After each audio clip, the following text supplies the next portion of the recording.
What is up, everybody? Welcome to a little impromptu fantasy football and chill stream. Had some time this Thursday afternoon. Haven't seen you guys in a while, at least over on this channel.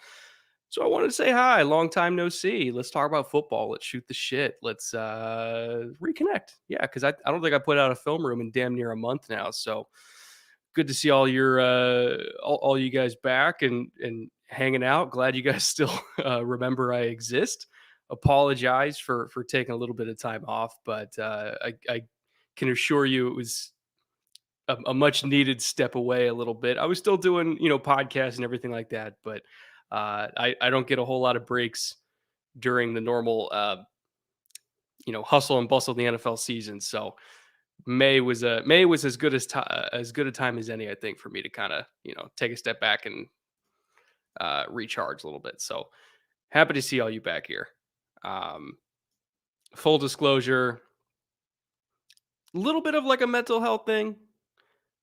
Like in I know Mental Health Awareness Month was last week, but I didn't time it that way. I just needed some time off, and I pushed off a lot of stuff, said no to a lot of stuff, turned down a lot of money to not make any film rooms last month, but it was good for me. I can assure you it was good for me.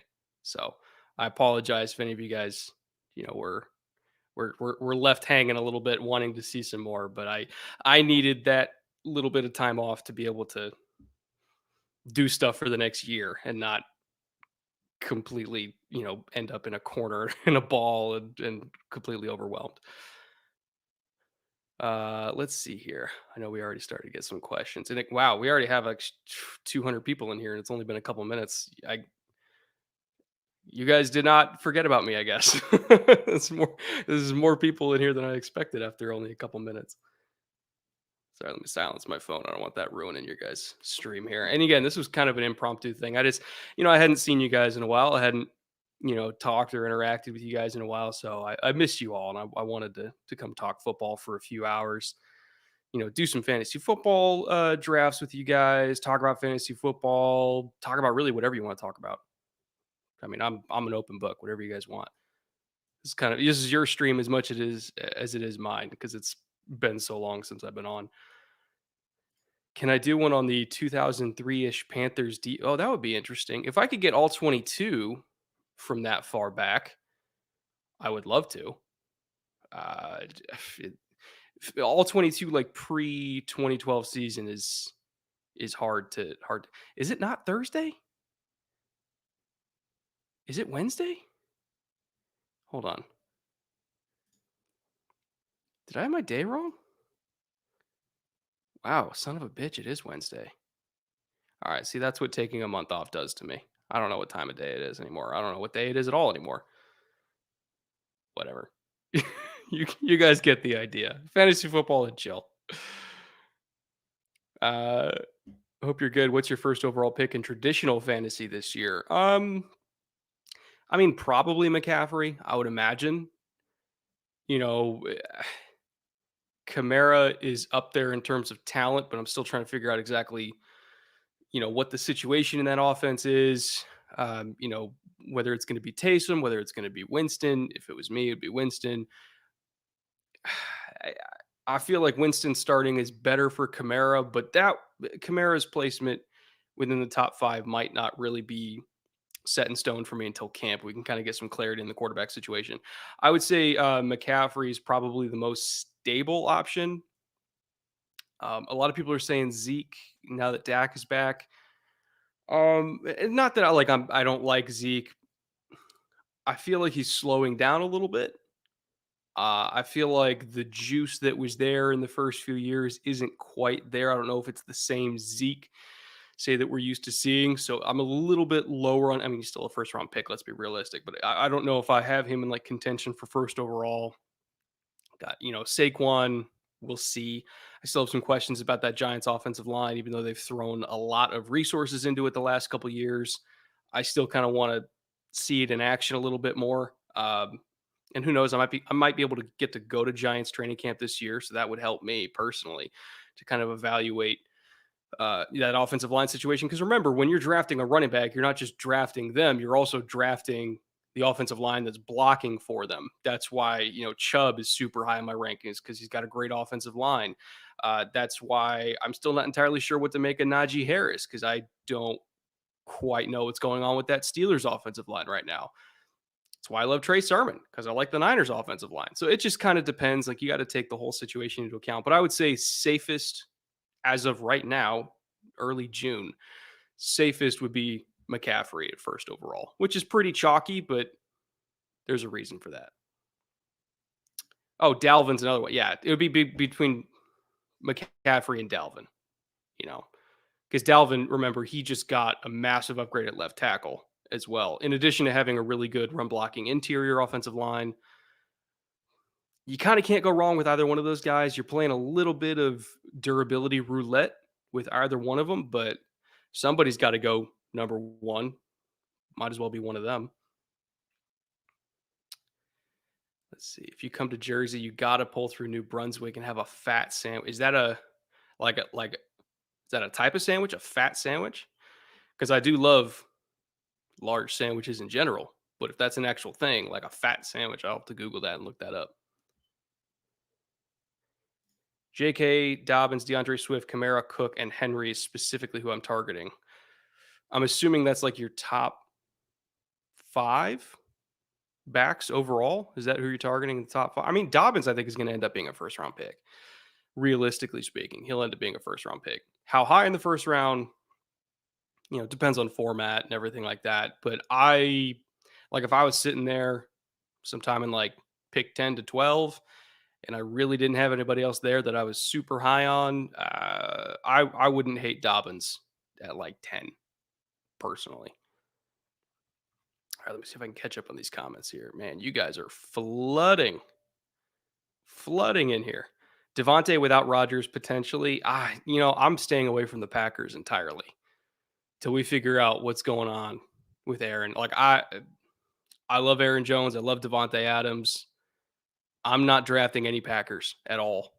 And I might, until we get clarity on that situation, which might not be till training camp, I'm not drafting anybody from Green Bay, which is potentially going to cause them to be values. If people don't know what's going to happen with Aaron Rodgers, you might see Devontae slip to like end of the second, early third round. And then you're just kind of gambling that Aaron will come back. And then you get, Devontae Adams for a third round pick. Like that would be great. But again, it just kind of, it depends. It depends. Is that a new mic? Yes. My Rode NTG3, which my normal mic kind of crapped out on me a little bit. So I bought this one in a panic, like the day of the NFL draft. So that it was like a couple days before the NFL draft so that I could do the mock draft special, which is why I had to do the mock draft special as a live stream this year, is partly because my mic crapped out on me and then I didn't have time to pre-record it and then do all the editing. It is a fucking mess, but it ended up being okay. I feel like the stream format ended up working out for the mock draft, and next year I'll plan for that and I'll try to, make the production value a little bit better on it. But I kind of got my thoughts across on the draft. And I feel like in the end, that's kind of the main thing you guys care about. Where do I get my all 22 film from? I get it from NFL Game Pass for the NFL. And then for college, I get it from just a bunch of people that I happen to be friends with that somehow have better connections than I do. And I trade around and I beg and I borrow and I plead and they'll send me stuff that I get to look at. And there's a couple like databases floating around out there that I kind of subscribe to that I don't want to say it's like underground, but it kind of is. So it's mostly just kind of knowing the right people that are willing to send me what I need. And thank God they do, because I wouldn't be able to do the draft videos as they are now without those resources. But for NFL film, I get it all from NFL Game Pass. Let's see here. Can I drop a Devonta Smith and how he fits episode? I mean, he fits just because he's better than everybody else on the team. Like, if we're being realistic, like, I like Jalen Reagor coming out. Devonta Smith is a much better player, which is why Rager's going to be in the slot and Devonta is going to be outside, is because Devonta, despite being 170 pounds, is a hell of a lot better against press coverage than Rager is. Better route runner, better catch radius, honestly kind of better with the ball in his hand. Like he's just a better football player. So I think Rager is going to be a really good complementary piece for them. Field stretcher, slot receiver, return man. But Devonta is an actual number one receiver, which in the end is probably what they need most. So I think it's good for both of them. I think it's good for Devonta to have Rager across from him, and I think it's good for Rager to have Devonta across from him. And they're both good for Jalen Hurts, obviously. But Devonta Smith fits just because he can beat press coverage and beat it consistently. And that's very valuable in the NFL because you're going to see a lot of press coverage compared to college. Like even in the SEC, like you're going to see more press coverage in the NFL than even you do in the SEC, and that's saying a lot. Just son of a bitch, it is Wednesday. Yeah, I'm not the smartest tool in the shed, I guess you could say. I'm getting there, folks. I'm getting there. I'm working back up to, releasing some stuff later this month. I'm working on. I mean, I wasn't doing no work in May. I just wasn't doing like a film room every single week and putting myself under that deadline pressure because I couldn't handle those. I just needed a month away from like the hard deadlines. I needed to be able to sleep again. I needed to be able to go out with my wife again. I needed to be a human being again. So I've still been working, and while I had all that time to work on my next project that's coming out, and I'm sure some of you that listen to my podcast, the Bootleg Football Podcast, have been following my progress on it. It's kind of become almost like a mini documentary on the history of the spread offense and how it kind of split off to be part of there's the air raid part of it, there's the spread to run part of it, like with Urban Meyer, there's the New Hampshire Mafia with like Chip Kelly and Ryan Day, all kind of branches of the spread offense, and like where Andy Reid fits into it, where Dan Mullen fits into it, and kind of how that's influenced how modern day young quarterbacks coming from all these spread offenses in college are all of a sudden acclimating a lot better to the NFL than they used to, which is why we're seeing guys like Pat Mahomes succeed as like the first quote unquote air raid quarterback to be good, like very, very good in the NFL. You saw Dak Prescott, who was a one back spread quarterback under Dan Mullen, have success in the league. And it wasn't just because he's a good player, which he is, but it's the fact that uh, little known fact, Scott Linehan, who was his offensive coordinator in Dallas, was the guy who taught Dan Mullen the offense in the first place that Dak was running at Mississippi State. So when he came into the NFL, he already knew, all the terminology, all the checks, formations, like everything. He already knew that shit. So he kind of hit the ground running. So it's kind of like a mini documentary of sorts about the history of the spread offense, how it's changed over the years, how it's split off to various types, and how it's influenced the NFL to the point where everybody's running the same shit now, and how young quarterbacks are benefiting from the fact that pro style offenses are college style offenses these days. So I think it's going to be one of the longest things I've ever done, but I needed that whole month of May to really make it that good. So thankfully you guys have been patient with me, and I got almost 500 people in here at this point on an impromptu stream in the middle of a Thursday afternoon. So luckily you guys have not moved on without me, and you seem ready for more film room stuff. So hopefully you're going to enjoy this. I think it's going to be fun. Jack Hunter for £5. Thank you, Jack. Glad to hear you're well. I am now. I am now. By the draft, I was tired. I'll just say that, but I'm good now. How do you find the balance of a Chargers wide receiver room of Keenan, Mike Williams, Julio, hopefully? God, that would be sick. Palmer, Ty Johnson, and Jalen Guyton. Well, they're not going to carry 6. So they already got a good receiver room, if I'm being honest. They don't need Julio. Like, it would be great, not going to lie, but you've got Keenan, who's a bona fide number 1. You got Mike Williams, who's a top end number 2. Palmer, I really, really like. And, Palmer's vertical ability and ball skills, I think, is perfect to go along with what Herbert offers as a quarterback and just stretching the field, throwing bombs. So Palmer fits well. Jalen Guyton fits that well. Like, again, they don't need Julio, but if they trade for him, that to me, like, I would try to unload Guyton. Actually, I'd probably try to unload Johnson and keep Guyton. and then have your top three be Keenan, Williams, Julio. Palmer is your number four, and then Jalen Guyton is your number five. And there you go. That's that might be the best, probably is the best receiver core in the league. Are they willing to give up, you know, a second round pick for it when they don't really need him? It's tough to say. I still do kind of want them to get a little bit more defensive line depth, and that's a valuable pick that they might be able to do that with. Uh, like if you really want to go all in this year and kind of do that, quarterback on a rookie contract, Super Bowl push type thing, I can see the justification for that kind of move. But man, they just don't really need them. Like they're already really good. Who are top 10 pass rushers? They give the $5, by the way.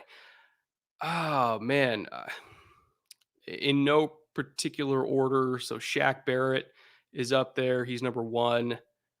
I still think healthy JJ Watt is a top 10 pass rusher. Obviously, Khalil Mack, Miles Garrett, uh, Joey, and Nick Bosa. So that brings me to six. I'm trying not to leave anybody out here. I mean, Aaron, if we're doing all positions and not just edge rushers, Aaron Donald, obviously, DeForest Buckner.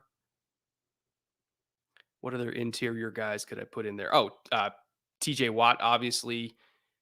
Cam Hayward. That's 10 right there. God, it's hard, man. Like top 10 pass rush. There's so many guys that deserve to be in that list. So many. Like I know I'm leaving like Brian Burns. I left him off there. Bradley Chubb. Like there's a shitload of pass rushers. It's hard to do a top 10 unless I'm breaking it out by position. Because especially when you throw in the interior and the edge rushers into the same list. Uh oh, that's tough to. Oh, Chase Young's up there too. Shit. Montez Sweat's really good. I mean, a healthy Akeem Hicks. I'm not saying he's top 10, but he's at least on the interior list. He would be there. There's a lot of good pass rushers in the league right now. Fucking Jamal Adams, like he was arguably the best pass rusher on the Seahawks last year, and he's a freaking safety. Like again, we're just talking about pressures, sacks. Like, are you beating the blocks in front of you? Like Jamal Adams is a really, really good pass rusher. So yeah, I think I'd need to put in a lot of thought to that list because I know I'm going to leave some people out that are really, really good. Thank you, Jindu, for the $5 super sticker. Really, really appreciate that. Aiden also for $5. Talk about Clyde being behind that O line and some other Chiefs values. Well, let me pull up the offensive line for starters. I want to not just get the starters, but I want to get. Here we go. So right now we're looking at Orlando Brown at left tackle, hell of a use of a first round pick. Joe Thuney at left guard. Again, you're looking at Pro Bowler, All Pro. Austin Blythe, I think, is an underrated center, but you got Creed right behind him, who, let's be honest, as good as much as I like Blythe, Creed might beat him out. Like that was a phenomenal pick for them. I love Creed Humphrey. Kyle Long, LDT. I'm assuming LDT is coming back this year, which I think he is. I think he put out a statement that he is coming back this year. And then Andrew Wiley competing for right guard. I'm assuming that LDT is going to win that job, but I wouldn't count out Kyle Long. A year off can do wonders for the body. And again, he was kind of a freak of nature when he was coming out of college too. Like he's a really athletic dude. So I wouldn't completely count him out there. Not to mention he's already kind of familiar with the offense as is. Like it's not that different terminology than what he was doing in Chicago. And then you got Mike Remmers at right tackle. Lucas Niang, I'm not really sure what to make of him. I've seen some videos of him, in the offseason and everything like that. I kind of wonder about his movement skills. Like I wonder if injury like really, really kind of got to him. I feel like the acquisition of Remmers, to me at least, was kind of a signal that they're a little bit kind of on Lucas Niang. Again, we'll see. We still got to go through training camp, preseason, all that kind of stuff. But I kind of expect Mike Remmers to start there. I have some pretty glaring questions about Lucas Niang, but we'll see. They'll get plenty of reps. But in terms of Clyde behind these guys, I look at Creed Humphrey, who's phenomenal as a reach blocker. So in their entire zone run series, their outside zone series, Creed's going to be great at that. Probably even better than Austin Blythe will be. Tooney and Orlando Brown together could just absolutely cave in a three technique on double teams. If you're running like any sort of gap run, if you're running inside zone, like that's the duo you want to run behind. Like overall, the offensive line talent for the Chiefs this year is so much better, not just in pass protection, which is important, but in run blocking too. And Clyde Edwards-Helaire last year, a lot of his, I don't want to call it struggles, lack of production, especially down in the goal line and in short yardage situation, was because their offensive line could not move anybody. You bring in these three, Brown, Tooney, and Humphrey to a degree. Again, if he beats out Blythe, we'll see. They're not really hurting a center either way, but you bring in these. Oh, no, fucking Trey Smith too. God, I forgot about that. Fuck. Oh man, what a deep offensive line. Man, he might compete for right guard. Think about it. But anyway, you bring in all these guys. It's just such an upgrade, not just in the starting five, but in the depth too. Like if you have Creed Humphrey and Trey Smith and they're not even starting for you, if you've got Kyle Long and LDT and one of them's not even starting for you, that's phenomenal. It's just phenomenal. So I'm really big on Clyde Edwards-Helaire this year in fantasy, just because, again, as I said at the top of the show, you're never just drafting a running back. You're drafting their offensive line too, and there is no offensive line in the entire NFL that got better compared to last year than the Kansas City Chiefs. So I think a lot of people are going to look at Clyde's numbers last year and the lack of short yardage production. They might stay away. They're going to he's 5'7". Draft the offensive line. You're drafting that Chiefs offensive line. They're really, really damn good. Episode on how Baker got better over the year. I actually kind of was thinking about doing one on Baker and Stefanski's offense. This really stupid narrative that he got better when Odell got hurt. Like Odell was the problem. Odell wasn't the problem. Like that is a complicated offense that relies a lot on timing. It relies a lot on precision. It takes a long time to kind of gel, not just in the offensive line, but with the receivers and the quarterback too. Like it takes time. Kyle Shanahan, which Kevin Stefanski's offense, coming from a Gary Kubiak influence, and Gary Kubiak influenced Kyle Shanahan. It's all all the outside zone West Coast stuff. Like Kyle Shanahan, when he was in his first year in Atlanta, they were a fucking mess. They were a mess, and they had Matt Ryan and Julio Jones. They were a mess in 2015 because it takes time. Then they came out the next year. Matt Ryan had an MVP year. They went to the Super Bowl. Like it was not Odell's fault. Odell got hurt right before the team started to gel, but they did not start to gel because Odell got hurt. That is a bullshit narrative. Like it's just not true. And everybody that I've talked to in the Browns organization can affirm that Odell's not the problem. He never was the problem. They just needed time to get on the right page. And unfortunately, he got hurt before they did. But if Odell was healthy all year long last year, he still would have been the number one receiver. So I kind of wanted to do a video on that and how it wasn't Odell's fault that there was that lack of production in not just with him, but with Baker. It's a stupid narrative. Every time somebody on sports media says that it was Odell's fault, I cringe because they just don't know football. They just don't know football if that's what they think. Ian Kingston for $5. Of the non-football sports you watch, which one do you enjoy the most? Mine's hockey, as it has the most physicality next to it. I would agree with that. I played baseball for 12 years, but I very much enjoy playing baseball and going to baseball games more than watching it on TV. Hockey, I also played for many, many years. That's actually how I got my spine injury. If you've ever seen me kind of like jittering a little bit on camera, that's from hockey. I love watching hockey, especially playoff hockey. Like playoff hockey is the most entertaining sport on television by far. It just is. Like I would put playoff hockey up against playoff NFL football, playoff NBA, even playoff baseball. Like it's nuts. It's a different atmosphere. It's a different kind of sport. I love playoff hockey. It's so fun. All right, let's see here. Man, I lost a lot of questions. Wow, you guys are pouring in the super chats. Oh, god damn it. I forgot about Chandler Jones in that top 10. See, that's what I'm talking about, man. I would need time to do that list because there's so many dudes. So many. Yeah, Danielle Hunter, Zadarius Smith. There's a million of them. There's a million of them. You can't just put 10. You just can't put 10. Quinnen Williams, also John Franklin Myers, who's right next to Quinnen Williams. Like, if you're doing top 10 interior pass rushers, both of those Jets would be there. Not just Williams, but also Franklin Myers. They're both fantastic. Let's see here. If Seattle gets Julio, how would that impact DK's fantasy value? Ooh. I mean, it would. It would, like, it obviously would have an impact, but I think it would more have an impact on Tyler Lockett than it would on DK, because I think Julio would get a lot of snaps in the slot because he can. Whereas Tyler would normally get a lot of those slot snaps. I think now you give him to Julio. DK is going to be outside no matter what, I think, unless they're running like a concept that puts emphasis on like slot fade. But Julio's a better outside, or DK's a better outside receiver than inside receiver, whereas Julio can do any of them.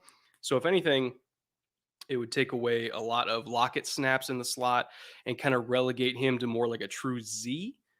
And that might not get as much focus. So if anything, I'd be a little bit more worried about Lockett than DK. But again, that's if they get Julio. We'll see. By the way, my whiskey today, forgot to pour it at the top. This is from a very, very small micro distillery down in not Costa Mesa, San Clemente, California, that me and my wife kind of stumbled into a few days back. And when I say micro, I mean micro. Like, it's basically one family that runs this, and they have a family farm back in Bison, Kansas, that they get all their wheat from, and it's a wheated whiskey that they make with it. And so I kind of want to drink it on stream today, support a small business, support a family trying to make it work here with their own farm and their own distillery, but it's really good shit.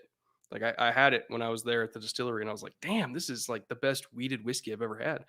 So Drift Distillery, I don't know if they do orders online, but highly recommend it if you like wheated whiskeys. Mm. Let's see here. Next question. Sorry, scrolling, trying to get there, guys. You guys have overwhelmed me for sure in terms of the amount of people that have come to see this. I did not expect so many people to be here. Drew Crawford for $5. I'm asking because I didn't watch them in college, but how does Hassan Reddick fit in Matt Rule's defense with Burns, Brown, and Yetur? So I kind of feel like he might end up being more of like a Sam that they then bring down as an edge rusher um, in like obvious pass rush situation, because he's really good at stunts. So like if Burns and Yetur are going to be the true defensive ends, probably Yetur strong side, Burns weak side defensive end.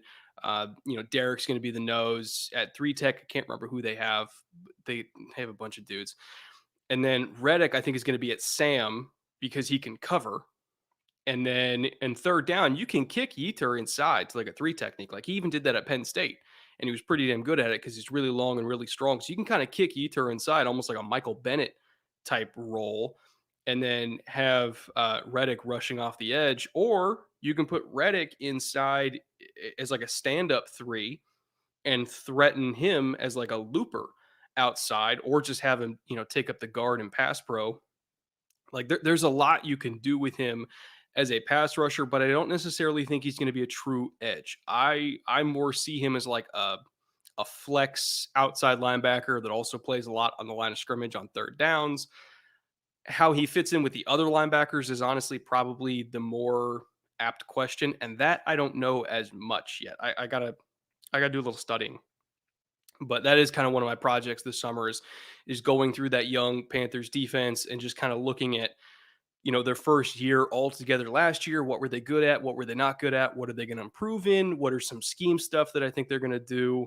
Are they going to play more man coverage? To me, it seems like they will because they played a lot of zone last year, but then they took J.C. Horn and they took Keith Taylor from Washington in like the fifth round, who are both press man corners. So it's like I anticipate a lot more man, which means potentially a lot more blitzes, which is good for Hassan Reddick because he's a really good blitzer. So that's kind of one of my projects is going through that young Panthers defense and trying to project the changes they're going to make this season, and what that scheme might look like because I think they are going to be a lot different than what they were at least last year. LDT's back for this year. Yeah, that's what I thought. I thought I remembered seeing a statement that he was coming back. I just wasn't 100% sure. A lot of people reminded me it's Wednesday. I think I got to change the name of that on the stream. Hold on. I'm going to do that real quick. I got to figure out how to change that. All right, here we go. There we go. Football chill stream. All right. Jesus Christ. You guys kill me. You know that? There we go. Wednesday, fantasy football and chill. There you go. You filthy animals. All right. I have all these questions queued up. Scroll, scroll, scroll. Any thoughts on Javian Hawkins versus Larry Roundtree? Which would you draft in Dynasty in the late round? I would probably say Hawkins. I think he's got a little bit more juice to him. But that is going to be one that I'm definitely going to be monitoring camp battles and everything like that. My just based on how I saw them coming out of college, I would lean Hawkins just because I had him as like a higher graded player. I think he's got a little bit more burst to him, which in the end, like burst for a running back, like how fast can you clear that first 5 to 10 yards? I thought was a little bit better for Hawkins, so I would probably lean him. But again, that answer might change between now and early August, so TBD. But my early answer is Javion Hawkins. Edward Sheeran, not the real one, I'm assuming, for $5. How are you feeling about Mooney year two with Fields, and how do you feel about the weapons and offensive line around Fields? Well, let me pull up their depth chart and I'll show you because it's fucking awesome. So, obviously, Allen Robinson, Alpha, Darnell Mooney. I think he's going to end up being a very high end number two. But the thing that really makes me excited is that you also have Demir Bird, who's got legit 4.2 speed. Marquise Goodwin's still there, legit 4.2 speed. Anthony Miller, as frustrating as he is, still got tons of juice. Daz Newsome, unfortunately, just broke his collarbone today. So who knows when he'll be back. But the thing is, this is speed, speed, speed, speed, and also speed. Like speed everywhere. And that's awesome because, particularly when you look down here at Justin Fields, his deep ball accuracy was ridiculous. And I'm not talking just about being able to put it in the vicinity of a receiver. Like he doesn't just get it into the right neighborhood, he gets it into the right house. He's constantly throwing to the correct shoulder against leverage. I mean, like deadly accuracy back shoulder, very good at throwing his guys open away from safeties, but still behind corners. Like his deep ball is just tremendous. And that was kind of the main difference between him and Trey Lance, and why I had Fields at QB2 and Lance at QB3 was that Justin Fields had a very just deadly accurate deep ball, whereas Trey Lance had a very inconsistent deep ball. Not that Trey Lance can't get better in that area, but I very much like that Fields was just ready to go as a deep ball thrower, extremely accurate. And so that's really, really good for Mooney, particularly because Mooney has got gas. And I think, with Allen Robinson probably drawing the double, if there is a coverage with a true double, which not all the time there is, but let's say they're getting Vice or something like that. And then you got Mooney one on the backside.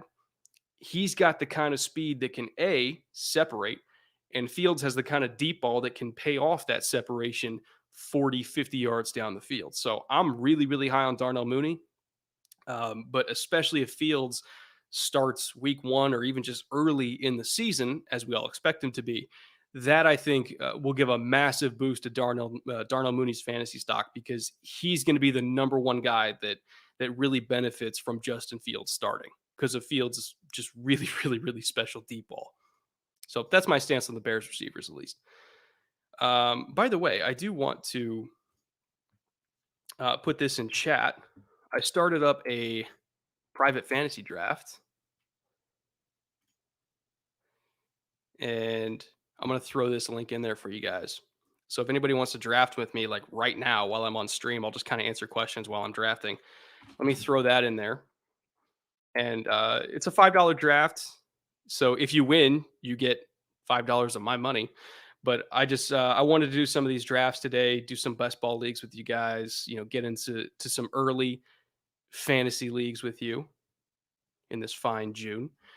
And remember, if you use promo code Brett, if you haven't deposited on Underdog before, use promo code Brett. You get 25 free dollars to use on the platform, which you can even use to enter into this if you want to. So yeah, just come draft with me. I'm gonna leave this open. Wait for you guys to come in while I answer some more questions. Let me scroll down here. If the Ravens get Julio, there's only one man who can stop them, and his name is Greg Roman. Oh, you dick. I love it though. Oh, that's great. What do you mean? You don't like seeing Mesh run 12 times a game? Like it's 80s BYU? You're not a fan of that, Cam? Yeah, neither am I. Oh, God. Who's the most overrated running back of 2021, and why is it Mike Davis? Oh, God. Are people overrating Mike Davis? I hope not. Just because he's maybe the starter? God, I hope people aren't putting all their hopes and dreams into Mike Davis. Like, if he's like my RB3, fine. But I hope nobody's drafting him as like an RB2. That would make me queasy. I would hate that. Absolutely hate that so much. Oh, not even Falcons fans are doing that. Like, come on. At least I hope not. Jesus. I think he's only got like a 1 year deal, right? Yeah. Or at least ostensibly a 1 year deal. Good Lord. Danny Lukenheimer for $5. What do you think of what did I think of Jalen Hurts coming out of college? Do I think he can become a franchise quarterback for the Eagles? So I had Jalen Hurts as a first round pick. Like if you go back to my mock draft that year, I had him going at like 28 to the New Orleans Saints as Drew Brees' heir apparent. I loved Jalen Hurts for a very similar reason for why I love Justin Fields, and that's his ball placement and accuracy was elite. Absolutely elite, like top 3 in all of college football in 2 straight years. Not just at Oklahoma, but when he was in Alabama too. And remember, he got significant snaps at Alabama that year when he was backing up Tua because they would blow people out, and so he would come in and like play the second half. And his ball placement percentages in terms of like not just completion percentages, but was it catchable? Was he setting guys up for yak opportunities? It was like top 3 that year. And I think he was only beat out in the following year by Joe Burrow, if I remember correctly. I do know for a fact he was top 3 in back-to-back years. He was even better than Tua. So I love Jalen Hurts primarily because he was a very accurate thrower of the football. I felt like his decision making got better every single year that he was in college. Obviously, the work ethic, the character is off the charts. Very good runner. Like I'm a big Jalen Hurts fan. I had him as a first round pick for a reason. And when he went super high in the second round of the Eagles, I praised that pick. I said it was great. I loved it at the time. I said, worst case scenario, Howie Roseman's going to flip him for multiple first round picks if Carson Wentz worked out, which Carson didn't work out. But the fact that they had Jalen Hurts in their back pocket that they took in the second round, who I thought was a first round talent, allowed them to then jettison Carson Wentz and get some assets back for him after he kind of fell off. So I loved that pick at the time. I still love it now. I'm a big Jalen Hurts fan. And I think, surrounding him with assets, you got Devonta Smith, you got Jalen Rager, you got Fulgham, Dallas Goddard seemingly going to get extended now. You drafted Landon Dickerson, who's one of the best receiver or best interior offensive line prospects of the last few years. Like, yeah, I'm really, really high on Jalen Hurts. When did I get married? Back in 2017, multiple years. I actually, the day before I got married was the day that Deshaun Watson tore his ACL in his rookie year. And I was like, well, It's all uphill hill from here. And I thought it was till now. I thought that was the lowest I'd ever be as a Texans fan. Nope, not quite. It gets worse. Significantly worse. Is JT a top 5 pick? I'm assuming okay, yeah, is Marlon Mack resigning makes the Colts backfield a little bit more crowded. Yeah, I don't know about top 5 pick, but he's definitely at least a first round pick. Again, Mack's coming off a pretty significant injury here. Like it's very, very significant. So I don't even know if he's going to be 100% in the first couple months of the season, if we're being honest. So I still think that Taylor is, if not a top 5 pick, at least a top 8 to 9 pick. You know, you can debate him versus Chubb and all those kind of guys, but I think he's going to get more involved as a receiver. He's still going to lead them in carries. And I'm not super worried about Marlon Mack again because he's coming off a really significant injury. If anything, I'm more concerned about Hines taking third down work, but that's about it. Like I'm a big Jonathan Taylor fan. Again, I don't know about top 5, but at least top 8 to 9. I think you're pretty solid there. Let me throw this link back in chat, by the way, so we can get these last 2 people in here. Remember, you can use promo code Brett at that link when you deposit. That'll get you 25 free dollars to use on the platform. And you can even use that to enter into their $3.5 million best ball tournament with $1 million prize to first place, which I'll be doing some of those drafts with you guys as well. Which apparently I'm eligible to win the $1 million because I'm not like an underdog employee. They just sponsor me, but I can enter and draft my own teams and potentially win $1 million. So we'll see if I can. All right, draft is going to be starting in a minute here. I'm going to try not to give away my strategy because I'm sure everybody in this draft with me is listening to me. So I don't want to get stream sniped too bad, but I'll kind of explain all my picks as I go when I'm on the clock. How would I rate the Bengals offense and weapons? Weapons, great. I mean, Mixon's awesome. T. Higgins is awesome. Obviously, Jamar Chase is just a freak in nature. The offensive line, I think, is better, and I think they're at least approaching average. I don't know about above average, but I think just having an average offensive line is going to do them a lot of good.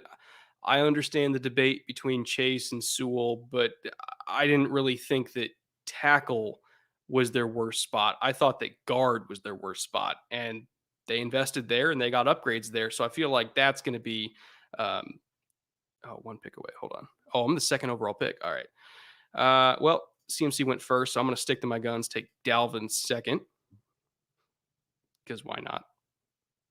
Dalvin's amazing. Their offensive line is elite. As long as he's healthy, he's going to put up points. But with the Bengals, again, I think their offensive line doesn't have the same holy shit kind of problems that it did last year, which means that they're at least going to be average, and I'll take that. And when you have an average offensive line with a quarterback with a really quick release like Burrow, weapons galore, not just in the backfield but at the receiver position, like they should be better. They should be better. On paper, they should be better. It's a lot more talented than they were last year. The question is, I don't want to call out the coaches, but let's be real here. The coaches did shoulder a lot of the blame for what happened last year. Is there improvement there in play calling, game planning, all that kind of stuff? Because they sure need it. I think it's less of a talent issue at this point, maybe a little bit more of a coaching issue, but we'll see. All right, let's see who's gone off the board here. So Cook, Henry went third. Kamara went fourth. Interesting. Even with all the questions at quarterback, Barkley went fifth. That's fine with me. He's pretty well recovered from that ACL. Chubb went sixth. I might have gone Chubb instead of Kamara, but again, that's just me. Jonathan Taylor, okay, seventh overall. It's about what I was talking about, that sweet spot. I don't know if he's top 5, but top 8 to 9 sounds about right. There's Zeke at 8. Is that a little bit early for me for Zeke? I still got to. It might be. It might be. I don't hate Zeke. I'm just cautious about Zeke. I feel like Pollard might get more carries this year than people think. All right, Roland, what do you got for me?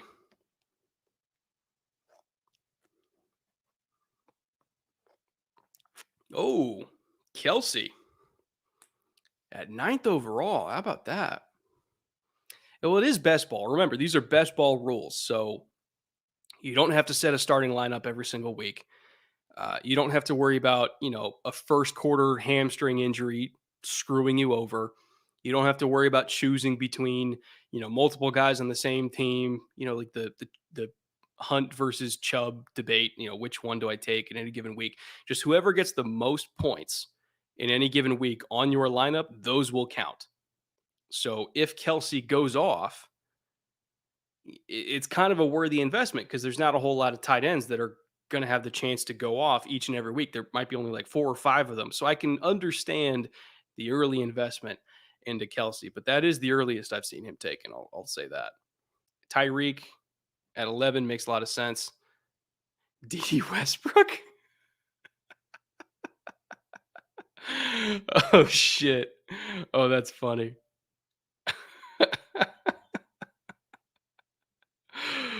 Oh. See, it's not my money, so I can encourage these kind of shenanigans. I don't care. You want to take D.D. Westbrook at 10? That's cool for you. More of a chance of me winning. Because again, I can win this money. I can take all your money if I want to. If I win this league. I have no restrictions. Like even though the underdog is a sponsor, they have actively told me in writing, I can take all your money if you lose to me. Just like you can take my money. Fair warning. All right, Hopkins at 12, Mahomes at 2-1. That's a little bit more chalky. All right, now we're back on track. We're back on track. Oh, you guys kill me. What do I think of Bryan Edwards in year 2? I'm a big fan of Bryan Edwards. Super physical, great route runner. Injury obviously hampered his rookie year. That was kind of a a rough thing that he had to play through. Not to mention not having a true offseason as a rookie. I mean, how could that not affect him? The whole Raiders offense, I felt kind of fell apart as a group in the back half of the season. It wasn't just a Carr problem, wasn't just an offensive line problem, wasn't just a receiver or coordinator problem. They all kind of equally shouldered the blame for the mess that was their last 7 to 8 games. But as a talent, I'm a huge Bryan Edwards fan, again, because of the physicality, the route running, the ball skills. He's got the talent to be a very, very good receiver in this league. And I'm eager to see what happens in year 2 since he's got a full off season. It's year 2 in the offense. He should at least theoretically know all the nuances now.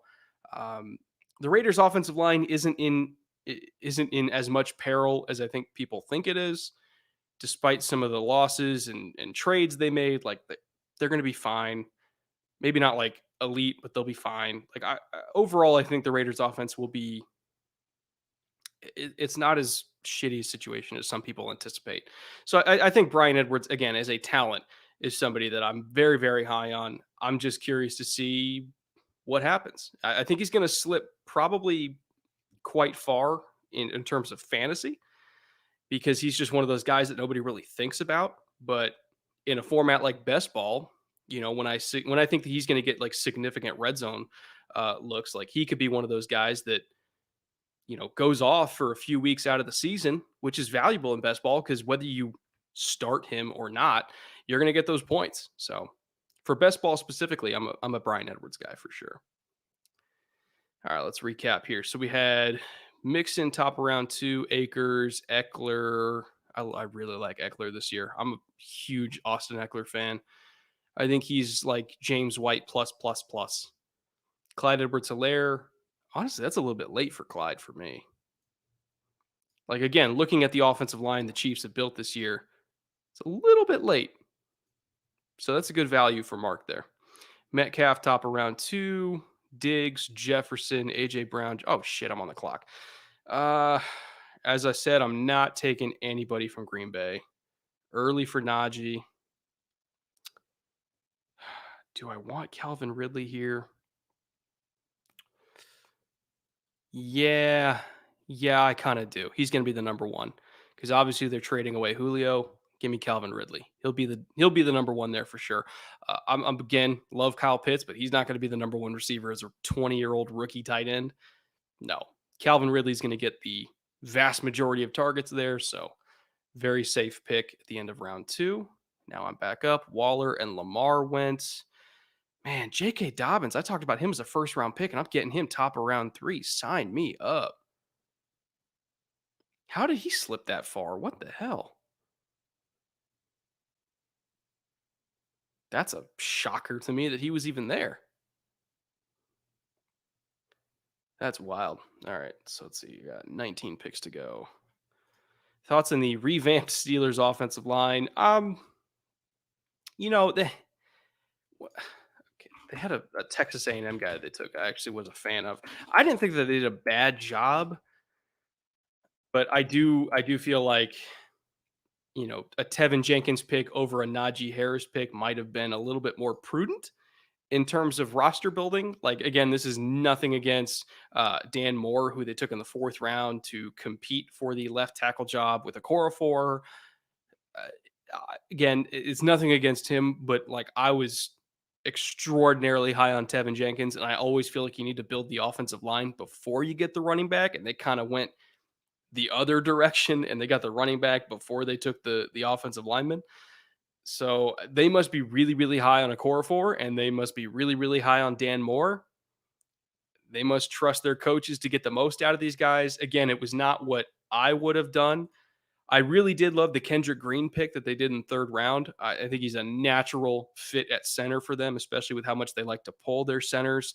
They run a lot of like counter and he's a really good zone blocker. So like on all their outside zone stuff, like he's going to be very good at that too. Like extremely good athlete, with a wrestling background. Like I love Kendrick Green, but tackles specifically, I felt like they should have addressed a little bit earlier. So it's kind of a difference in philosophy, I would say, between me and them. I would have gone with Tevin Jenkins over Najee Harris, but agree to disagree. We'll just say that. Let's see if its magic can work in Washington. Who do you think he could, or do I think he could take them and make a decent playoff run? Oh, absolutely. The roster's loaded. He's got weapons. You got Gibson, you got Terry, you got Curtis Samuel. The offensive line, I feel like, has gotten better this offseason. Um, the Morgan Moses thing was a little bit weird, and then they just like up and replaced him with Charles Leno. That was kind of odd to me, but they must feel like they had the depth to be able to make that move. I guess we'll see. Ironically, Morgan Moses is going to potentially end up in Chicago as basically a 1-for-1 swap without a trade. But overall, again, you look at the weapons around Fitz, and then you look at the defensive talent. I mean, my God, the defensive line is fantastic. The secondary, super underrated. Linebacker got better this year. We'll see if Reuben Foster's finally healthy. It seems like it's been 2 years since he was. Um, they've been kind of hanging on to his contract just in case he ever got healthy again, because he was one of the most exciting linebacker prospects that I've ever seen when he was healthy at Bama, but that was probably the last time he was healthy. Elsewhere on their linebacking core, let's see who else they got. Cole Holcomb, I think he's solid. Again, for a 5th-round pick, you could do a lot worse than him. John Bostic is okay, but the Jamin Davis pick, I think, is going to be really a big difference maker for them with his range, his coverage ability. If it's a big if Reuben Foster is able to come back and play with Jamin Davis, that's going to be phenomenal. That would be absolutely phenomenal. But we'll see. Let me see what his status is, because I haven't heard anything about Reuben Foster in a long time. But he's a free agent. Did he get released? When did that happen? Hold up. All right, I'm 7 picks away. I got time to dig into this. When the fuck did Reuben Foster get released? He was so good. All right, on injured reserve, on the pup list, activated, injured reserve again. I don't see anything about him being released. Why is he not on the roster? When did that happen? What the hell? All right, his knee must be fucked if they let him go. That's so tragic, man. Reuben was amazing at Bama. He was so damn good. Oh, that breaks my heart.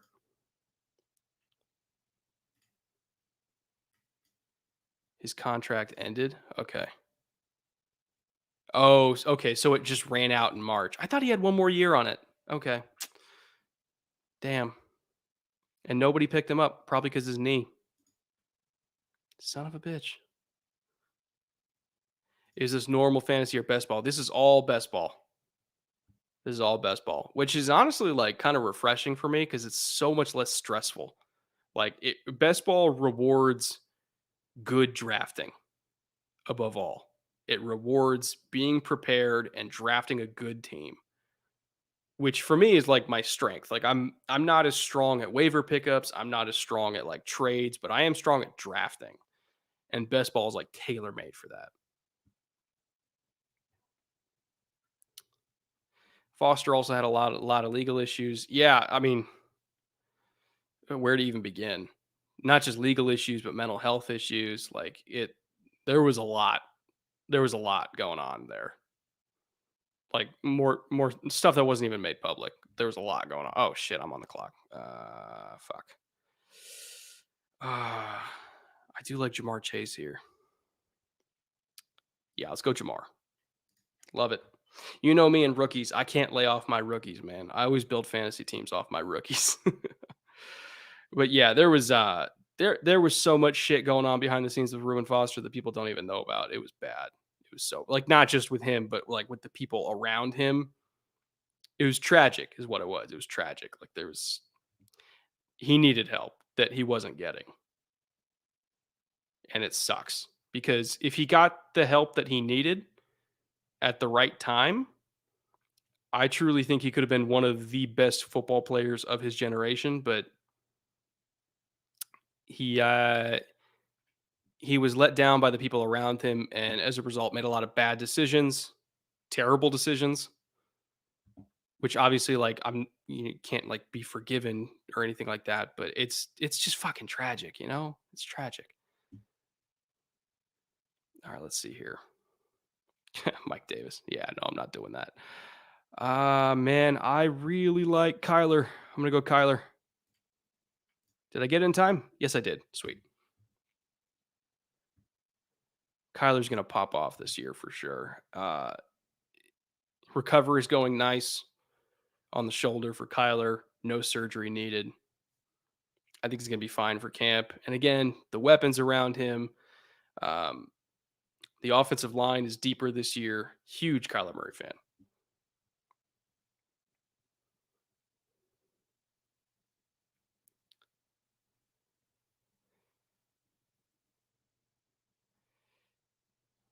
Did Flemlo do a video on Reuben Foster?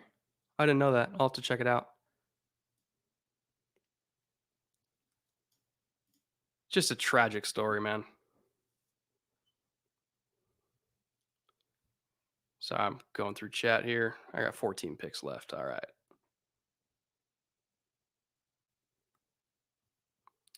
Before the first two, though, question. Let me see if I can go find it for you, Leo.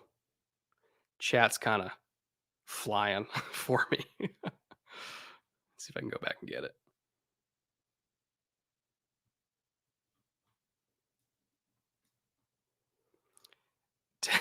10 Tutu Atwell size Mylatas versus one Mylata size Tutu Atwell. Who wins a fight? Probably a Mylata size Tutu Atwell because Tutu's quick, man. He's quick. You give him size on top of that, he could take him for sure. Like it's like saying, could a 6'8", 300+ pounder take on a bunch of dudes that were 5'5", buck 55? Like, yeah, probably. One punch per, right? Get into an alley so they can't surround you. Just take on one at a time. Just jab. Yeah, you could do it.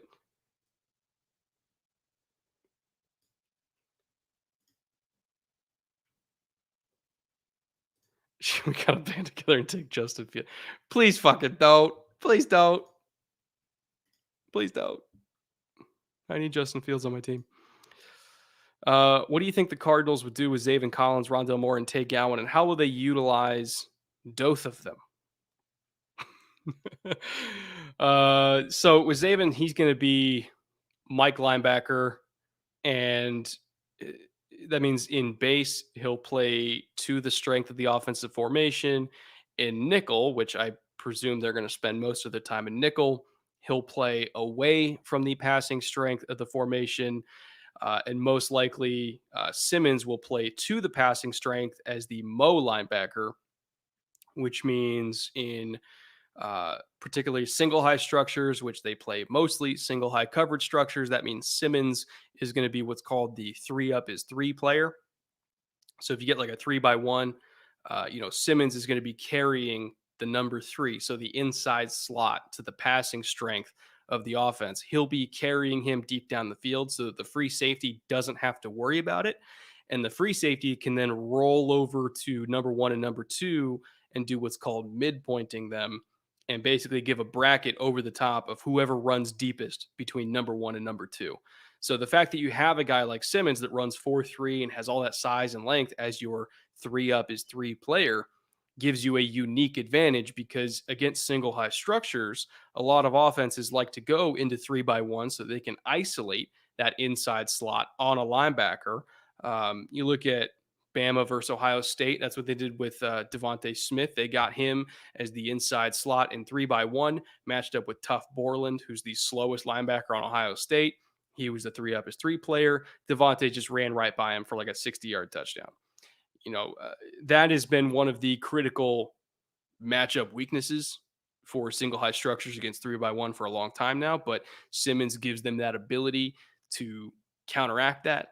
And so you have Zaven on the other side, on the weak side. He's going to be working against running backs. And that was the reason why they took him 16th overall is that was a critical weak point for them last year. Stand by. I got to pick real quick here, boys. All right. Don't have a tight end. Who do we got available at tight end? I do like Hawkinson. Do you like Goddard? Nah. Okay. Ooh, Chark would be nice. Yeah, give me Chark. Lawrence's deep ball is ridiculous. Chark has got great deep speed, fantastic catch radius. He's going to be Lawrence is going to love him. He's going to treat him like he treated T. Higgins a couple years ago at Clemson as a true number 1 for them. Like I know they added, Marvin Jones and they got LaVisca and they brought in Etienne as well, but like Chark's still the dude in my opinion there. Let's see, who else do I got?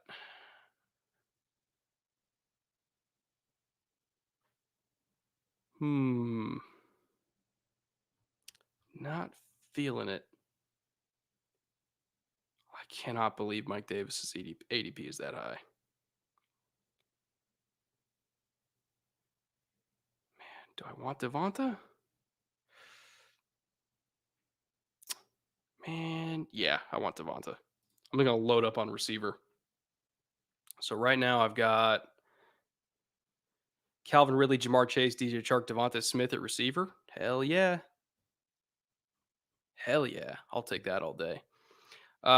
Where was I? So Zaven Collins, he'll be Mike in nickel. So he's going to have primary responsibility on running backs in coverage, which was a massive weakness for that Cardinals defense last year with Hicks, who was allowing like 9 yards per catch to running backs. It was absurdly bad. He was getting toasted constantly.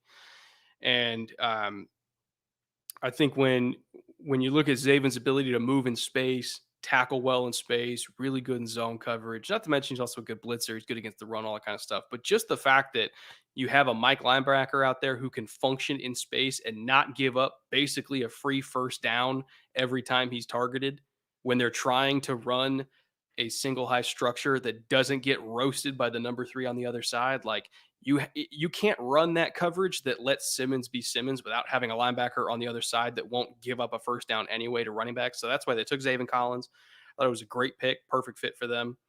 Rondale Moore, again, perfect fit for what they want in the offense. Get it out quick, get the ball to guys in space, let them make plays after the catch, stretch it deep every now and then. But really, I think like the sweet spot in that offense is like the 5 to 10 yard area, and making plays with yards after catch and occasionally stretching it. So I think Rondale is perfect for that. And then Tay Gowan, again, this was a defense that played man coverage 50% of the time last year. Press man cover corners are at a premium in this system, and that is what Tay Gowan is. They desperately needed one, especially after Pat P left, and he's now in Minnesota. So the Tay Gowan pick made a hell of a lot of sense. I like to think that he didn't slip because he opted out, but I do feel like that probably worked against him. Not because I think GMs like had it out for him for opting out, but just because it was a we haven't seen you play in a year type situation. And it's not like he was a Jamar Chase where it was, he was an obvious first round pick the year before. I think the fact that we didn't get to see him play for a full year really did work against him, which is why he went as late as he did. But he had good reasons for opting out. He's a young kid. He had COVID and it was really, really bad. I think a couple of members of his family had COVID as well. Like he had all the reasons in the world to opt out. I completely support him for doing that. But I also think that because GMs didn't get to see him play for a full year, it most likely caused him to drop in the draft. But he's a really good player. Let's see here.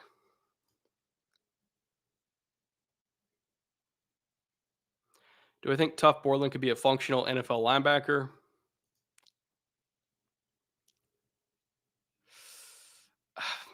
How do I be nice here? No. No. Maybe special teamer. Dude can't run. I like him. I like his instincts. Well, I like him as a person. He can't cover, which in the modern NFL is a requirement.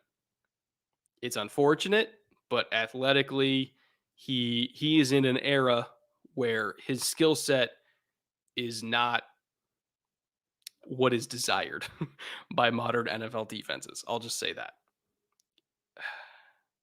But no, he's not. Sorry, let me see if I can find. What do I think of Miami having two offensive coordinators? It's not unprecedented. It's really not. Um, it's no different than San Francisco having a pass game coordinator or a run game coordinator. It just means that two guys are going to be working on different things, and I'm not quite sure which one is going to ultimately have play calling duties. I haven't read if they've even announced that, but what it means is that one of them might be focusing on the run game and working closely with the offensive line coach in that regard, and the other might be focusing more on the pass game, working closely with the receiver coaches in that regard, and then whoever has ultimate play calling duties will obviously be consulting with the other one based on what the other one was working on or what the other one's responsibility is. And he's like, hey, I want to call a run here out of this personnel grouping from this hash. What play do you like? And then the other one will just feed them that play and they'll call it. So it's not unprecedented. It's no different than, an offensive coordinator, like a true offensive coordinator, also having a run coordinator under them. It's no different than that. It's just kind of different job titles, but it's not unprecedented. I'm not worried about it, to be honest. If most likely when Julio is traded, who do you think, or what do you think is the ceiling for that Falcons offense? I mean, you got Calvin. I like Russell Gage. Obviously, Pitts is great.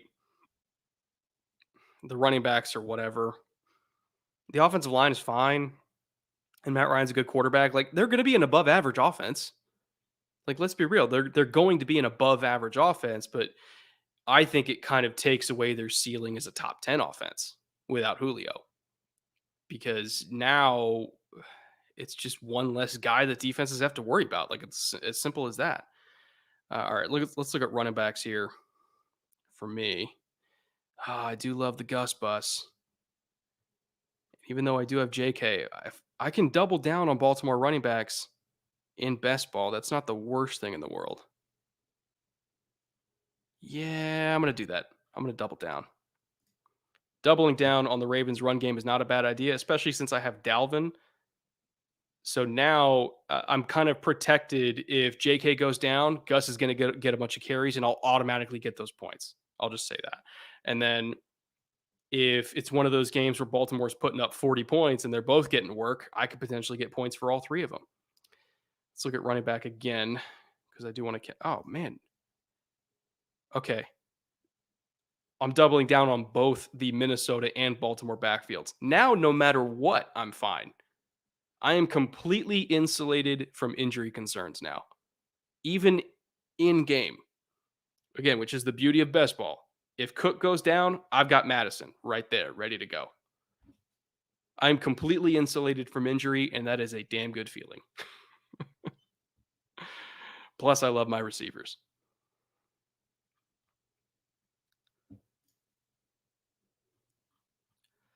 Let's see here. I think many were surprised by Derek Carr's arm talent this year, especially his deep ball. What do you think? Do I think him and Ruggs will be good in fantasy? Kind of depends on the pass protection, because unless they're only taking shots to him off of like hard play action fakes to give Derek time. But if they just want to do like a normal 5 or 7 step drop series, there's got to be pass protection there to hold up to let Ruggs separate down the field. I don't really have any concerns about Derek getting it to him. I just have concerns about Derek surviving long enough to get it to him because their offensive line isn't bad, but I don't necessarily think it's elite either. And it almost might depend on a week to week, what kind of pass rush are they going up against? If they're going up against kind of a mediocre pass rush, yeah, sure, fire up Ruggs all you want. But if they're going up against a pass rush that is rarely giving guys time to work, like say they're going up against the Chargers and you got Bosa screaming off the edge at you, that might severely impact Ruggs's value. Unless they want to feed it to him underneath and, give him catch and run opportunities, which they can do, but I don't get the sense that that's how they want to deploy him. I think they want to deploy him as a true deep threat, but unfortunately, the deep passing game is really tied into pass protection. And if pass protection suffers even a little bit this season, they're going to have to resort to the quick game, which is not, it's not Ruggs's forte, I would say. He's a true field stretcher. He's a Deshaun Jackson. Again, nothing against Ruggs. I love Ruggs, but I think the Raiders' offense goes as their offensive line goes, and I'm not quite sure what to make of their offensive line yet. Let me see if I can find stuff here. Trying to find more super chats. I gotta scroll way back up there for them. Sorry, guys.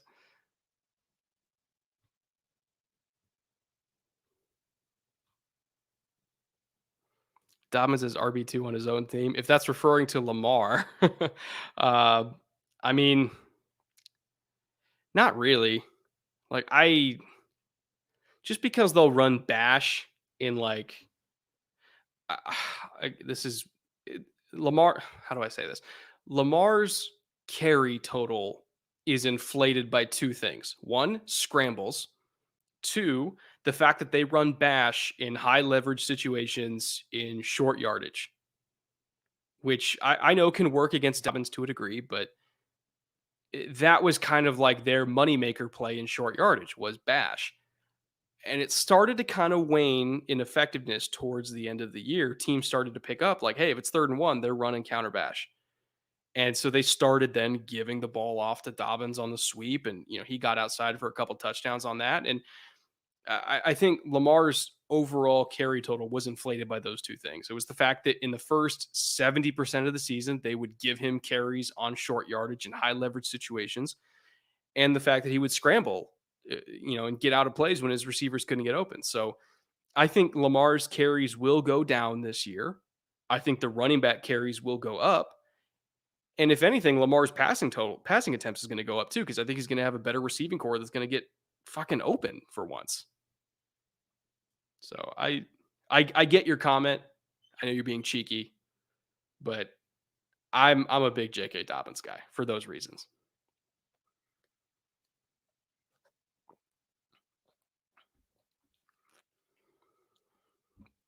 Let's see here.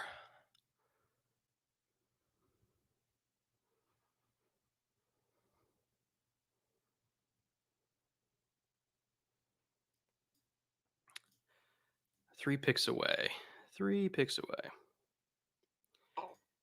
Does Derek Carr deserve the criticism he gets? Are people criticizing Derek Carr? Like, what kind of like the whole like, oh, he's a game manager shit? Yeah, so are most quarterbacks. Like, or the oh, he's a system quarterback. Yeah, so are most quarterbacks. There's like 5 quarterbacks in the NFL that are system independent. Just because he's not one of them doesn't mean he's bad. Derek Carr's a good quarterback. He's accurate. He's tough. There was a couple years there after his broken leg where he looked a little bit skittish in the pocket, but I think he's kind of gotten over that. And I think he's his pocket. Hold on, let me take a guy here. Uh, oh man, I do like Irv Smith. Do I want to go that heavy into Minnesota? Yeah, fuck it. I do. I do. I really do. I love Irv Smith. And as my first tight end in round 10, I could do a lot worse than that. But Derek Carr, yeah, like just because he's not Pat Mahomes, he's not Aaron Rodgers, like who cares? Most quarterbacks are not completely system agnostic where you can throw them into any offense under with any personnel around them under any circumstance they're going to do well. He's still a top 10 to 12 quarterback. And that's very hard to replace. Very hard to replace. Trust me, I know. Let's see. I kind of want to do a QB2 here, but I'm not really in love with the value. Not in love with that value. Oh god, I got 5 seconds. Fuck. I really should have done a Q here. God damn it. All right, who's it going to auto draft for me? Curtis Samuel? Hey, I would have taken him anyway. I'm trying to avoid doing a Q because I don't want you guys to snipe me, but I feel like I might have to now. All right, so I already got 5 receivers. Let me throw this banner. Take this off so you guys can see it.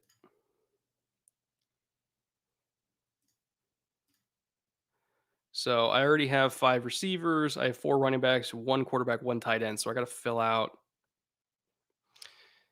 So I got to get another quarterback. I might want Darnold later. I mean, Deshaun's tempting, but I don't even know if he's going to play this year. Even money on that he'll even play. Carr is one I would consider. Where's like my rookies? Did they already go? Damn. Did Lance and Fields already go? I think they did. Holy shit. Oh, that's upsetting. Man, I am scraping the barrel here. I kind of bank on getting one of those rookies and they're all gone. Fuck. I mean, there's Zach Wilson. There's something. I guess Jameis. All right, let's look at running back. Who can I get for my last 2 running backs here? All right, Hawkins is there. Man, I'm scraping the bottom here too. Jared Dokes is not. I like Dokes, but he's not going to get this. I mean, there's Lev, but he's not going to get a ton of carries. Josh Kelly and Justin Jackson are both there. I'd probably lean Kelly though.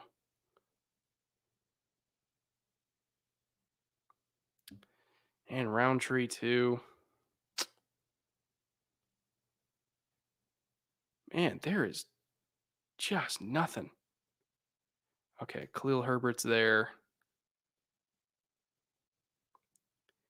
Man, you guys were just sniping everybody from me. Good God. All right, let's look at who's there at receiver.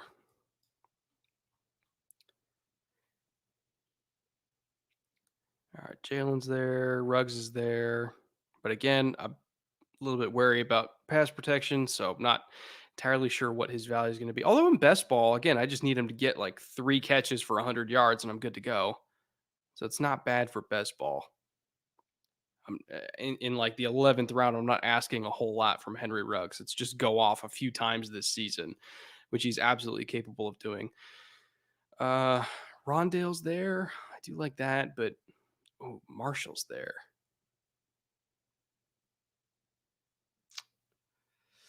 Amon-Ra St. Brown, I like a lot. Mm. I do love Amari Rodgers, but I don't know how much 11 personnel they're even going to play in Green Bay, and I don't know if Rodgers is going to be there, so kind of got to stay away from him. Man, I do like Josh Palmer, but I'm a little bit worried about snap total.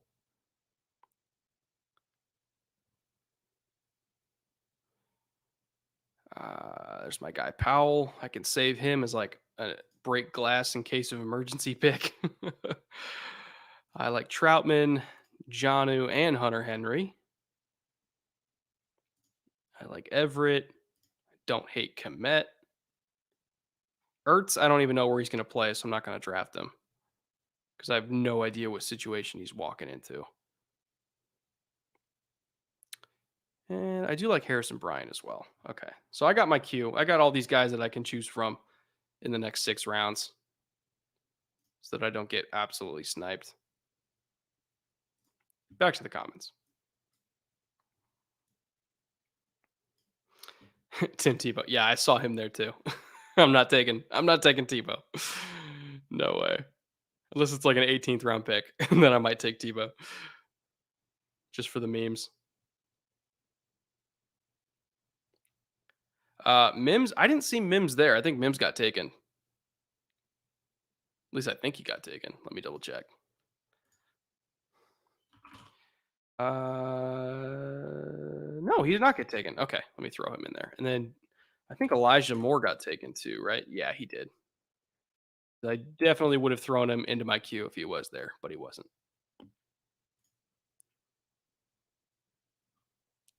Bell's not even on a team. He was listed on KC. Is he not? I thought he was there on a 2-year deal. Not a, oh, he is a free agent. Huh. I'm actually kind of surprised he hasn't been signed by anybody. I thought he was on a 2-year deal with KC, but I guess not.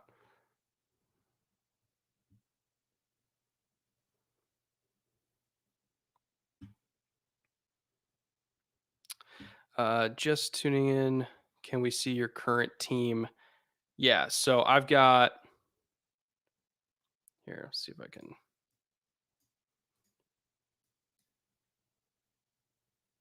So I've got Kyler Murray at quarterback, if you can see it. Let me turn Tanner to Bear so you can see it. So I got Kyler Murray at quarterback, Dalvin and Alex Madison, J.K. Dobbins, and Gus Edwards as my backfield. So I still got some work to do at running back. Receiver, I got Calvin Ridley, Jamar Chase, DJ Chark, Devonta Smith, and Curtis Samuel. I'm very strong at receiver. And then at tight end, I got Irv Smith. So I got work to do at running back, tight end, and I got to get depth at quarterback. And then I'll be good to go. We rocking with Elijah Moore. I am obsessed with Elijah Moore, but unfortunately, I can't get him. I got 20 seconds to make a pick. Who do I want? I kind of want to go running back first. And the only one I'm super excited about is Khalil Herbert. I know he's going to be fighting for work in Chicago, but Khalil Herbert to me was one of the 4 best running backs in this class. And I think at some point he will emerge in Chicago to get significant work, whether he's splitting with Montgomery or outright overtaking Montgomery, because I feel like Herbert has more juice and burst than Montgomery. And this is nothing against Monty. They're just different kinds of backs. I have Khalil Herbert as a much better prospect coming out than Monty was coming out of Iowa State. I feel like he will eventually be the superior running back. And I feel like halfway through the season, the coaches are going to figure that out too. And I think he's going to get a lot more snaps as the year goes on. And then hopefully by playoff time, he'll be the number 1 there for me. But worst case scenario, if he's my 5th running back, fine. I'll take it. The RBs are trashed out. Yeah, welcome to 12-team, 18-round leagues. Yeah, most drafts are like wrapping up right about now, but in best ball, again, because of it places all the emphasis on drafting well, it goes to 18 rounds. So everybody's scraping the bottom of the barrel. And you better be well researched and you better know what the fuck you're doing if you're doing best ball. Because it's like hardcore. In terms you gotta really know your late round guys. You gotta know your rookies. Because you only get one shot to build a good team. And this is it. Oh shit! I auto drafted Darnold. Whatever. I needed backup quarterback anyway, and I like Darnold. You guys are distracting me, chat. Never seen this draft platform. Is it worth it? I love it. I love best ball personally. I think best ball is going to be, the new up and coming thing in fantasy football, kind of like how daily was not too long ago, where everybody started, really getting into daily. I feel like best ball is going to be the next natural movement within fantasy because of it's not flexibility isn't the right word. Lack of frustrating bullshit in the platform. Like you don't get screwed over by injuries as much. You don't get screwed over by game script as much. You get rewarded for doing off-season research and drafting well. You actually get rewarded for that instead of, leaving it up to the football gods about whether or not you're going to get screwed by injuries. If you draft well, you will do well. And I love formats like that because I put a lot of effort into drafting well instead of hopefully maybe getting lucky on like waiver wire order, which is how like a lot of people win in traditional fantasy is like they hammer the waiver wire, they get good trade value, they'll rob people that maybe don't know what they're doing in trades. Like this is all about the draft. If you draft well, you do well. And that's why I love best ball. And that's why I love underdog. CD versus McLaurin. Ooh, that's tough. PPR, Terry. Non PPR, I'd probably go CD because I feel like he's going to get a lot more utility in the red zone. They're going to love working that slot fade to him. I think he's going to get more touchdown opportunities, but I think McLaurin might get more catches. So it's PPR versus non PPR. Oh, Josh is here. Josh works for Underdog, who we're drafting on right now. Great dude. Also, by the way, Josh, for people that don't know Josh, he had by far the most accurate mock draft in all of draft media. I'll pull it up after I'm done with this best ball draft. It was fucking insane. Like the amount of picks he got correct in his mock draft last month or in April was nuts. Like it was psychic shit. It was crazy. But Josh, hi Josh. He's a great dude. I love that guy. But yeah, if you can't Google Josh Norris mock draft, it was fucking dope. He got so many right. This is a bit too early to say this, but besides Howell and Rattler, what quarterbacks have the potential to become first round picks? I'm high on Malik Willis, Desmond Ritter, JT Daniels, and even Grayson McCall. So you're correct on Malik Willis for sure. And if a North Dakota State quarterback can go in the first round, so can a Liberty quarterback. Malik Willis is insanely talented. I still can't believe Auburn chose Bo Nix over him because he was a transfer out of Auburn. But Malik Willis, he's got an incredible arm, very mobile, smart kid. He's one of my favorite quarterbacks in next year's class. And I think he's going to be the guy that appears out of nowhere, but really it's not out of nowhere. He's been on everybody's radar, at least people's that have been paying attention. He's been on their radar for a while now. Malik Willis, tremendous talent. So good call on that one, John. I would also say Matt Corral from Ole Miss. Again, another guy who's go look up Elijah Moore highlights and you can see some of the balls, some of the deep balls thrown to him. They're coming from Matt Corral. Really, really good arm, mobile, throws well on the run. He's going to be a guy that it's unfortunate. Again, he lost his best receiver, but Ole Miss tends to recruit skill position players pretty well. So I'm sure there's still some dudes there that they're going to help him out. But tremendously talented quarterback that could be a pretty big riser this coming college season, but keep an eye out for him.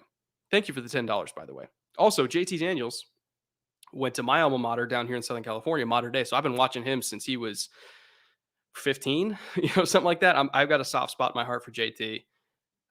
One of the most accurate quarterbacks at the high school level that I've ever seen with my own two eyes. Like I've seen more physically imposing quarterbacks, like DJ Uyunglele, who's at Clemson right now. He played at Mater Day's rival down here. Um, but in terms of just pure like accuracy, JT was an assassin. Love that guy. Okay, I'm on the clock here. So I got my quarterback. I do need tight end. I still kind of need running back. Let's go Javian Hawkins just because again, running back is so bottom of the barrel right now. So now I got all the running backs I need. I got 6 running backs. So I'm set there and I feel good about it. I still got to get another quarterback. I got to get 2 more tight ends and I got to get a receiver. So by the end of the draft, I think I can fill that out.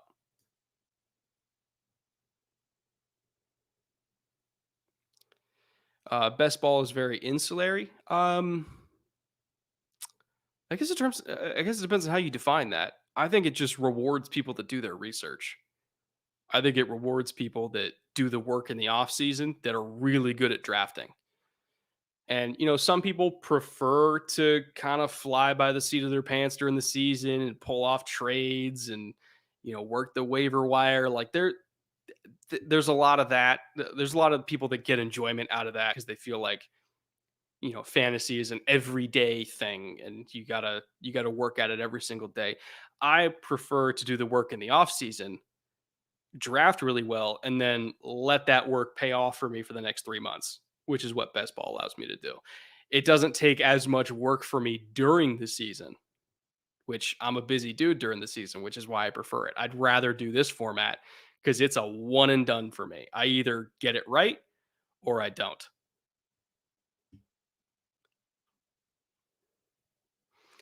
With this aggressive smile. It's like if you ever see How I Met Your Mother, the captain from How I Met Your Mother, where it's like here, here, here, here. Oh, I love Josh. He's a good dude. Grant Wells from Marshall. I've heard of Halil. If you follow Halil on Instagram, by the way, he does really good work. That's where I follow Halil. I haven't watched him yet, but I'm sure you have because you tend to get to guys like 3 years early. So I'll have to check him out.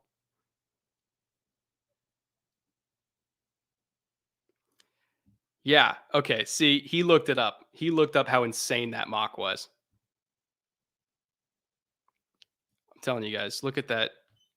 Oh man, I auto drafted again. Fuck. You guys keep distracting me. Well, at least I set a queue and I got my third quarterback.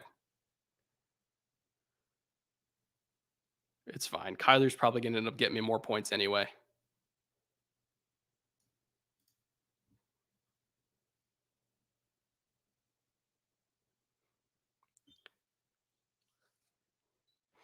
Play Devy leagues. You're so deep in the weeds of this draft that you'll probably have a leg up as the prospects trickle in.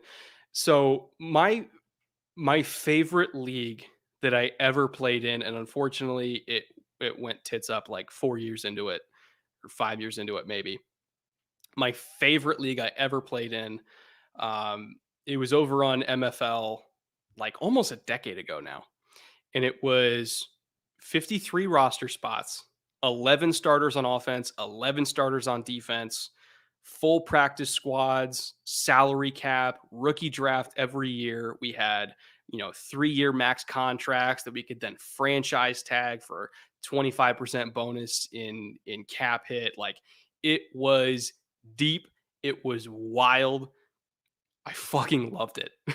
It was it was the hardest work I have ever done in a fantasy league ever. But oh my god, it was amazing.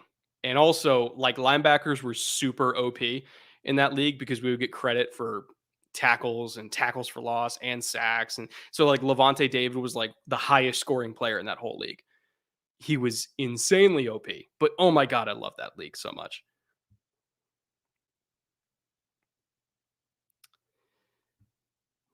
Let's see here. 10 picks away.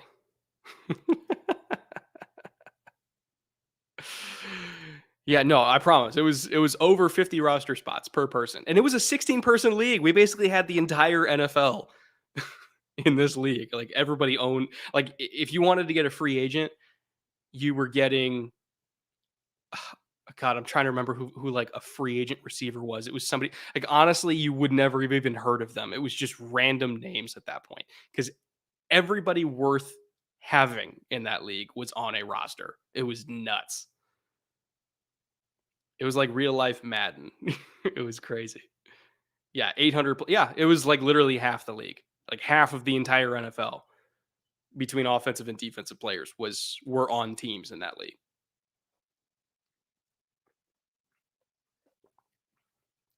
And remember, it was dynasty with contracts. So we would have a free agency period where we would auction. We would auction with the veteran free agents, and then we would do a rookie draft in like June. And then we could like trade picks for you know extra contract years and stuff. It was it was the jankiest but like most fun fantasy league ever. Oh my god, I loved it so much. But I do not have time for that kind of thing ever again. But it was so fun. In my college days, I could get away with it. How many rounds were the rookie drafts? 7 rounds. No, I'm talking like it was basically like NFL simulation. It was fucking wild, but it was so good.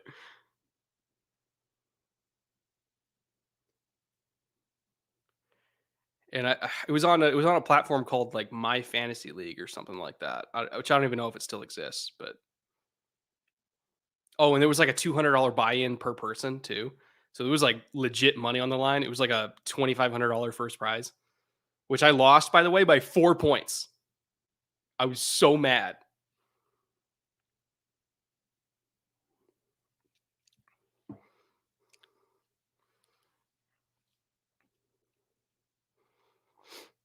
Oh, it is my pick.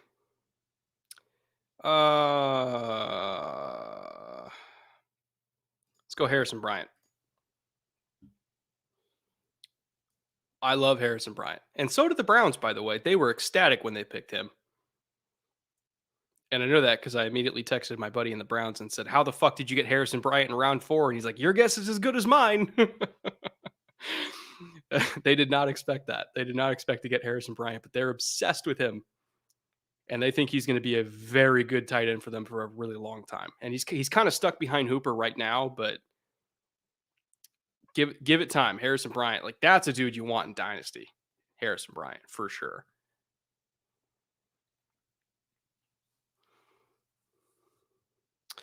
All right, let me go find it for you, Chester.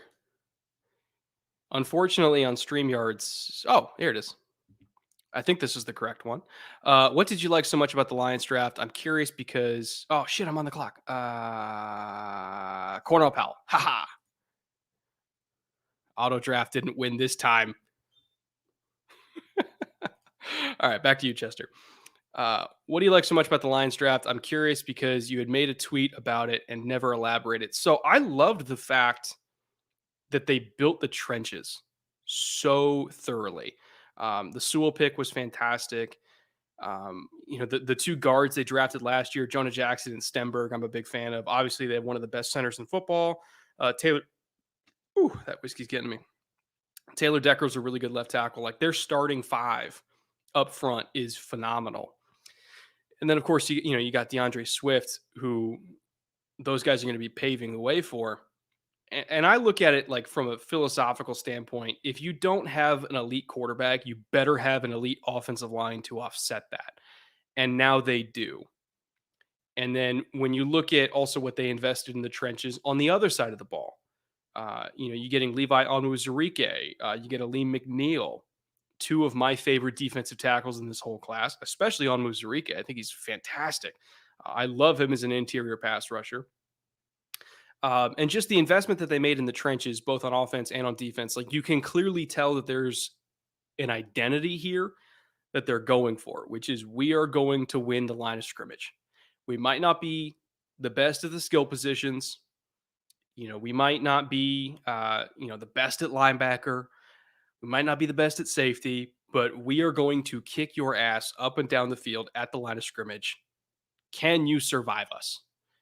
I love that identity that they're building. Again, they are far from great, but the foundation, the bedrock of the team is built on the offensive line and the defensive line, and they're doing a damn good job at that. So, in a couple years, if they can fill in and supplement these investments on the trenches that they've made with, you know, good receiver, good picks at receiver, you know, picking up another safety, picking up another linebacker, in a couple years, we could see the Lions actually make some noise, whether Goff is their quarterback or not.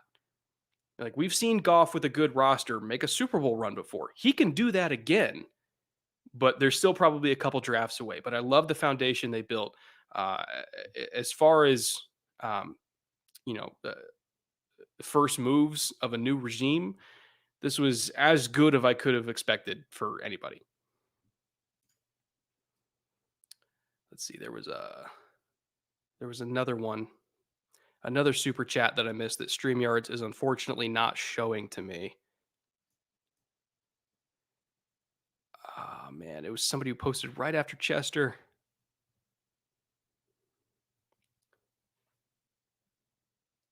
Here we go. No, that wasn't it. Austin, if you can repost yours in chat, I'll answer that one. Unfortunately, StreamYards only allows me to go back so far, and chat goes so quick that sometimes I don't get to see all of them. So repost it, please. You don't have to pay; just repost it, and I'll answer it. And I apologize if I missed any other super chats. Again, StreamYards, it gives me like a limit of what I can see and what I can't see. It's really really janky. I kind of want to get a different streaming um, platform, maybe OBS if it can like handle super chats easier, because how StreamYards does it is kind of shitty. Not gonna lie, it doesn't like save them for me. It just like either I catch them in time or I don't, rather than saving it, which is stupid. Because if I want to dedicate 5 minutes to answering a question, but then the other super chats go away before I can finish answering that question, it's stupid. I hate how StreamYards does it. Who took Gerald Everett? You dickheads. All right. Let's get my last tight end here. Who do I want? Who do I want? Who do I want? Oh man, there's not a whole lot going on here.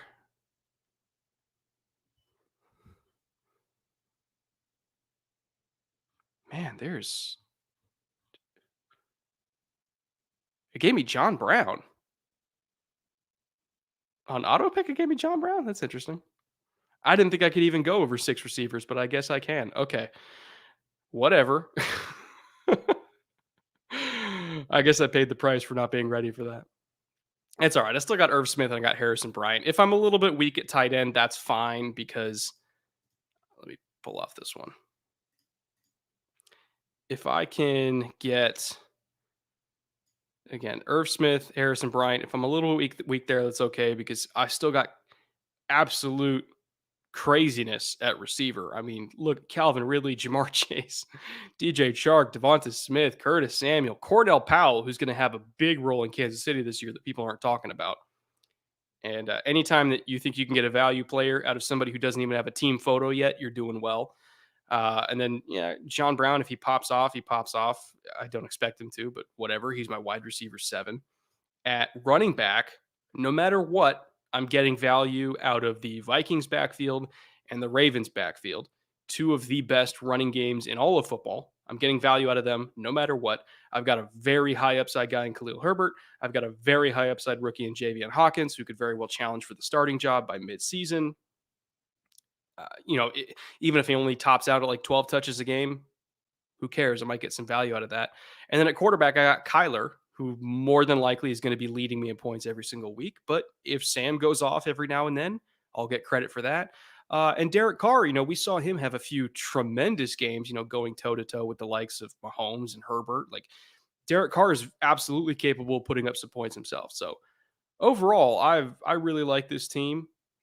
I kind of want to look at some of the other teams from people that were drafting against me because I'm curious to see what some of the other strategies used were. I definitely double dipped at backfield and let tight end slide a little bit, but I'm satisfied. I think it was good.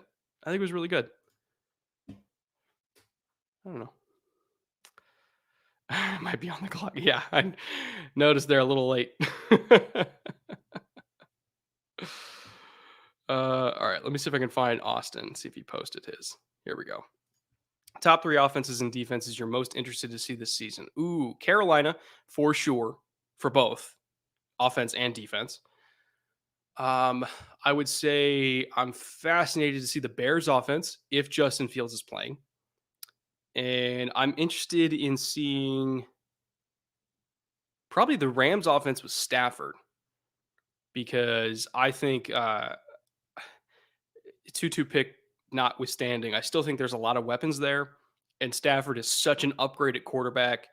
I still love Sean McVay as a coordinator. I think they're going to be a better offense overall. Again, I if you look at the Bootleg Football podcast, I talked about why I didn't like the Tutu Atwell pick, but even beyond that, they were already good at receiver. So it's if they miss on that, it's not the worst thing in the world. It's still going to be a really good offense, and I'm fascinated to watch. And just as a bonus, if Trey Lance plays in San Francisco, I really want to see what that does for the run game there. Um, I think Kyle's going to have some really crazy shit up his sleeve that he hasn't got to use in about a decade. All the zone read stuff. I think you're going to see some bash thrown in there because for the first time in a while, he has a quarterback he can run it with. I think you could look at some option that you could throw in there. Like it's going to be fun when Lance gets in. In fact, I wouldn't be surprised if even if Jimmy's the starter, they throw Lance in there in some packages just to kind of change the math in the run game and make defenses prepare for more stuff every single week. I'd be very, very fascinated. On defense, I really can't wait to see the Chargers under Brandon Staley because I think their personnel fits his system amazingly well. And then let's see, what's one more defense that I really want to look at? I would say Vance Joseph. I want to see what the Zaven Collins and Tay Gowan pickups do for them because those are two very specific but much needed holes that needed filling. And so I'm fascinated to see how Zaven and Simmons work together side by side. It might be the most athletic linebacker duo really in the whole league. So that's a fascinating one to me. But yeah, there's a lot of teams that I think have interesting or what's the word that interests me in watching them. Like it's not like I'm not just going into this season pumped to see the Bears do well. I'm not just going into this season hopeful that Jack Easterby gets fired. Like there's a lot of teams around the league that I am genuinely fascinated and can't wait to watch. But I really do hope that Jack Easterby gets fired. Streamlabs is pretty good and easy. Yeah, it's easy. It's easy. I don't like how it handles super chats. That's the problem because it just hides them from me, and I can't go all the way back and find them. Like I can only go back 19 minutes in chat for me because there's so many chat messages, which is super annoying. Do I think that Sam Darnold can win me a game? Absolutely. Absolutely. I like Sam Darnold. I think he had a really shitty situation that did not do him any favors in development. I'm not saying that he made no mistakes. He made plenty of mistakes, but he had a really bad coaching staff. He had a really bad supporting cast. And I think he's now got better coaches and a better supporting cast in Carolina. I think he's going to be a better quarterback there. Do I think he's ever going to live up to the third overall pick? Probably not. But I think he can at least be an average to above average quarterback, which is worth the investment that Carolina put into acquiring him. If you can only give up a second round pick and get a top 16 quarterback, that's really good value. And I think he can be that for them, if not better. Again, very talented. Development took a massive hit because he played for an incompetent coach. But I like Sam Darnold. He's going to be fine.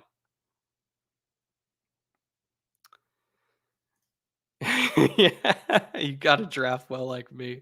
Who the fuck am I drafting? Hey, you try drafting while talking to 600 people at the same time. It's not as easy as it looks, I promise. While also drinking my third whiskey of the day. Just saying. I'm multitasking. Multitasking.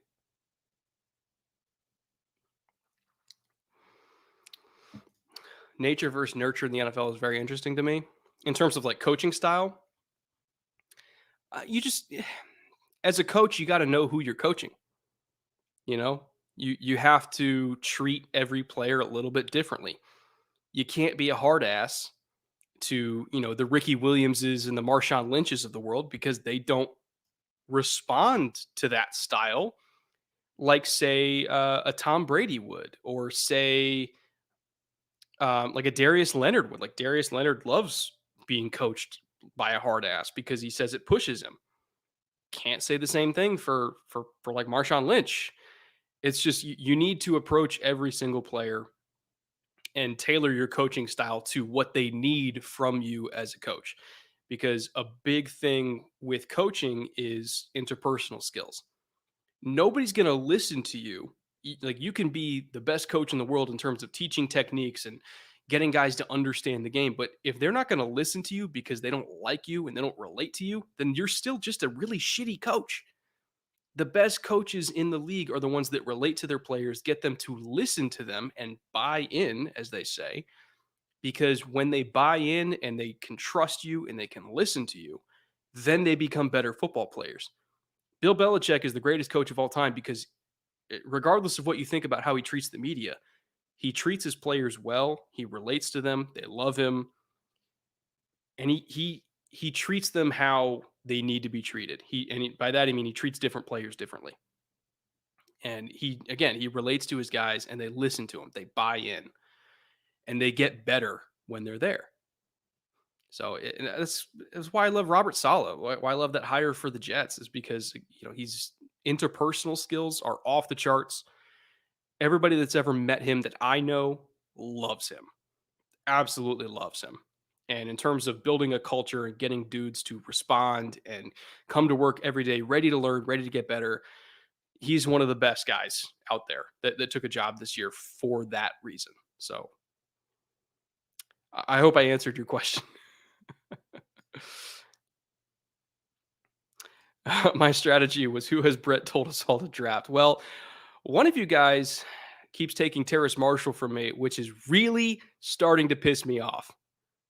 I have been trying to get Terrace Marshall in every single underdog draft. I've gotten him once. Nobody will let me get him. It's super annoying, but I love Terrace Marshall. I think the only one I got him was when I was drafting on Josh's stream. That's the only time I've ever got him. Oh, God. I love Terrace, though. Thoughts on Kendrick Bourne's future in New England? He kind of fills the same role as like Jacoby Myers to me. So, he's that, you know, good route runner, tough over the middle, solid hands, going to be where you need him to be. Is he a dynamic threat vertically? No. Is he going to break a bunch of tackles in space? No. Is he going to go overpower people in the red zone? No. But on 3rd and 6, on the 45-yard line, when you're trying to get in a field goal range, he'll get open and he'll catch the ball and he'll get you the yards you need him to get you. So again, he kind of fills that same role as Jacoby Myers. So I'm intrigued to see if they play the same kind of spot or if they're going to be on the field at the same time. I'm not quite sure how he's going to be used, but he's a good player. I genuinely like watching Kendrick Bourne play. And Kyle Shanahan, thinks very highly of him for all the reasons that I just said. He gets to where he needs to be on time and he catches the ball reliably, which in the end is kind of the job description of wide receiver. Let's see if I can get another more super chats here. Do you think Rodgers gets traded in 2021?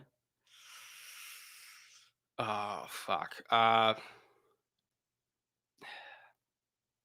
think he wants to be traded. I don't know about if he will be traded, though. I think the Packers brass knows that they have all the leverage. Um, and there was a good point made where it's like, whatever the future lost earnings is, doesn't really matter to him. It's the fact that if he doesn't come back, he has to write a check for $6 million. That is a hard pill to swallow. It's one thing to not get future earnings. It's another thing to then have to pay your former team that you are fighting with $6 million. You might not want to do that. So I think that this is going to stretch out for a while. I don't know if I'm entirely convinced that he's going to be traded this month, with the whole post June 1st thing with the cap relief and everything like that. I don't entirely buy that he's going to be traded now. I think it's going to drag out. It's going to be painful. It's going to be messy. And then one day he's going to show up.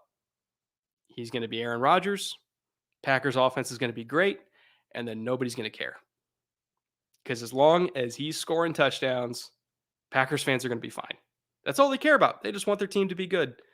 I don't think there's really going to be any like long-term hard feelings or anything like that. But to answer your question, no, I would say it's like 60-40. He won't be traded because he doesn't want to pay back that money. He's going to show up. He's going to be great. Packers are going to be a good team, and that'll be that. And then next offseason, we do it all over again. Oh, poor Packer fans. I almost feel bad for you guys at this point. It's got to be excruciating. Let's see here. I know there was another super chat that I missed. Oh, just vibing for $10. Thank you for that. I'm heading out in a moment, but just thanking you for the content. Well, I appreciate that. And thank you for being here. Again, I haven't really been on this channel in a month. And I've had 500 to 600 people watching this random impromptu fantasy football Q&A stream. Like that's wild to me that this many people showed up. And I could not thank you guys for that support and, for being super understanding about, why I kind of slowed down for the month and, kind of resetting mentally so that I could get ready for this coming season. I appreciate you too. Um, I had a feeling you were going to blow up the way you and EJ have since I first saw the Will Fuller at Wow. You have been around a while, my friend. If you remember the Will Fuller episode from way back in the day. So I appreciate that. I really do. I appreciate that you stuck around this long. And I can tell you guys this, there's a lot of stuff that I have in the works right now. I've been working on a lot of like, back end business, um, working on deals to kind of get capital infused into the channel so that I can do some really cool shit that I have planned coming up. Um, and the show is going in a direction that I never thought we would get to go in, but it's really cool. Everything I'm about to do is really cool. And like obviously there's still going to be film room and it's going to be like the format that we know and love, but it's just going to be amped up. And it's going to be I don't want to give too much away, but it's going to be awesome. And you guys are going to love everything that's happening. Again, this year has been massive for me in terms of what's the word? Kind of building my own brand and building a footprint in the industry and the doors that have opened for me, which I've then been able to leverage to get resources back into the channel to make cool stuff for you guys. Like this whole year has been crazy, and I have you guys to thank for that because brands and companies wouldn't be interested in working with me if it wasn't for you guys. So it's every deal that I'm working on right now is so that I can make cool stuff for you.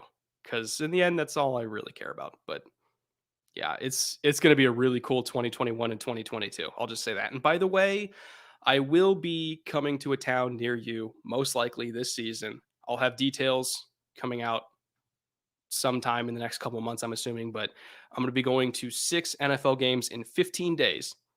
I'm going from around my house. I'm going to a game in LA, week 3, flying that night to Dallas for Eagles at Dallas for a Monday nighter, driving from Dallas in 3 days up to Cincinnati for Jacksonville at Cincinnati, then driving in 3 days over to New England to go see Brady return to Foxborough that Sunday.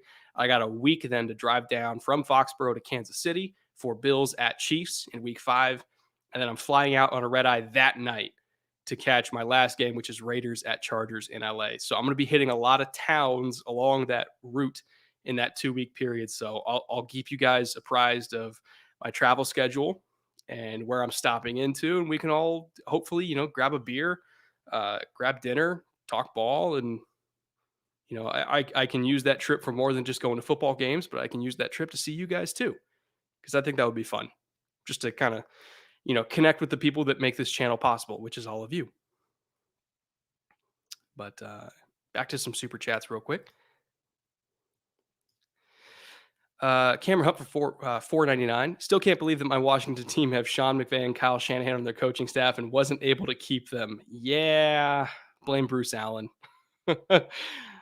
Blame Snyder. They like you look back at like that 2012 to 2014 Washington staff and like all the coaches they had there, and it's kind of crazy. Like they had a really really good staff, and none of them wanted to stay.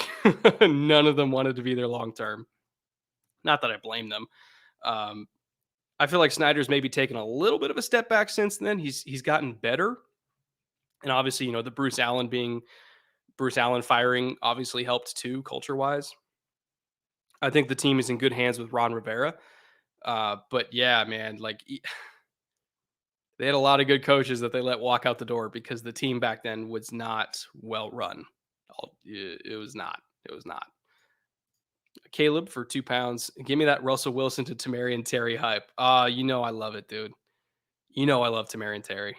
I that's kind of why I'm a little bit surprised that they're going after Julio. I mean, I'm not surprised they're going after Julio, but like, man, they already have so many freaks of nature in that receiving core. You got DK Metcalf, Tyler Lockett's got like 4.4 speed. Tamarian Terry has a higher GPS recorded speed than Tyreek Hill has ever hit, and he did that as like a 19-year-old. Like they already have so many freaks in that receiving room, not to mention Kay Johnson too. Like they don't really need Julio. They're just being greedy at that point if they are. But I love Tamarian Terry. Like go back and watch CJ Henderson versus Tamarian Terry when CJ Henderson was coming out and he was billed as like the best corner in the class. Terry wrecked him. Just crushed him. Got like 150 yards on him because he couldn't cover him. He couldn't cover him. He's too big, too fast, too long. Double N for 5. Ooh, I know this currency too. Rubles? No, not rubles. Portugal? Man, I know that currency. All right, you're gonna have to remind me what it is in chat. I can't remember. Do I think Locke can be a solid starter for my team, or should I wait for your videos on the 2022 quarterback prospects? Oh, Brazil. Okay, I was close, sort of. Not really, but I was close. Um, I don't know. I'm very torn on Locke. I think he's talented, but decision making has been an issue. Ball placement has been an issue. I kind of want to see what he looks like with a healthy offense around him. Obviously, Sutton got hurt early on last year. Hamler was dealing with some hamstring injuries. Judy had a little case of the drops. There were issues with each of his top 4 receivers. And not to mention, Cushenberry had a very rough start to his career at center. He was giving up pressure like crazy. I kind of want to see what he looks like with the supporting cast around him this year. That if it's not improved, at least it's healthier for one. But if he doesn't play well this year, then yeah, it's over. Like you look at the talent around him, not to mention the guys that they also drafted this year. They had a very good draft, but Cortland Sutton, KJ Hamler, and Jerry Jeudy as a receiving core, you should not fail with that receiving core. You should not fail with a talented offensive line coached by Mike Munchak. You should not fail with Pat Shurmur as your offensive coordinator. If you fail this year with all of those things, the problem is probably him. I hope he doesn't. I genuinely root for Drew Lock. I like the guy, but this is the year. If he doesn't play well this year, that's it.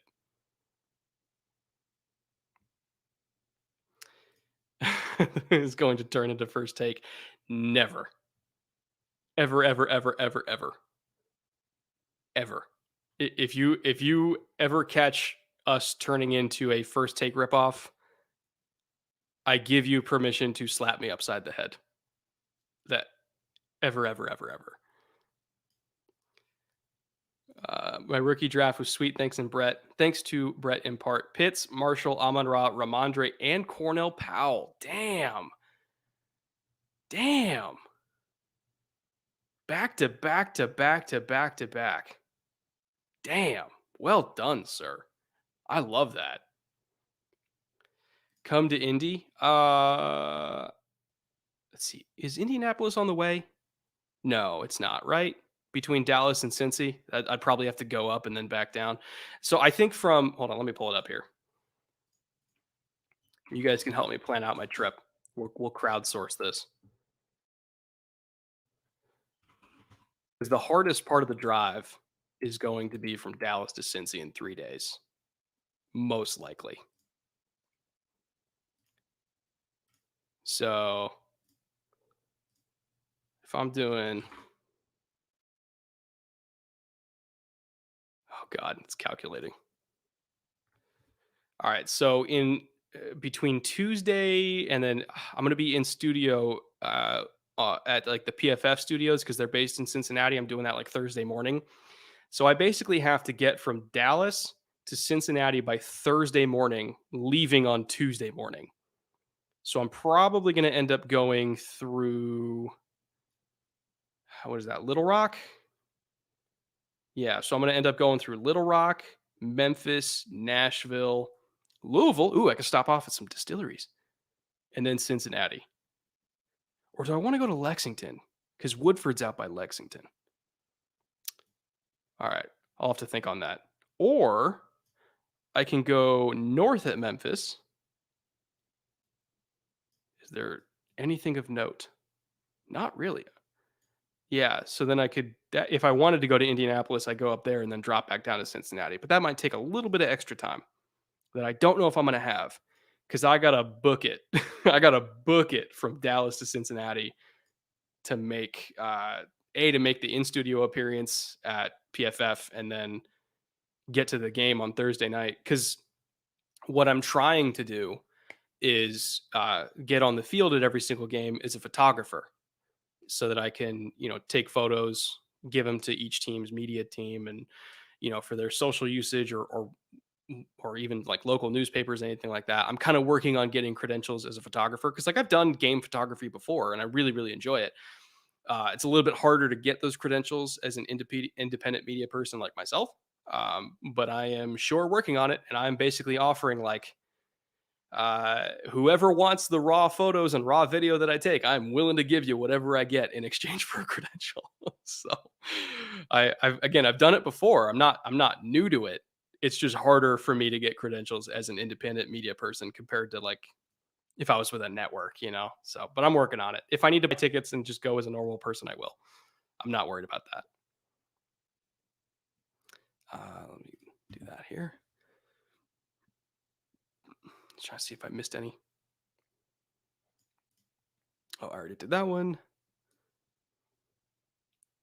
The culture is damn good. Yeah. Bruce Allen's famous last words. Ugh.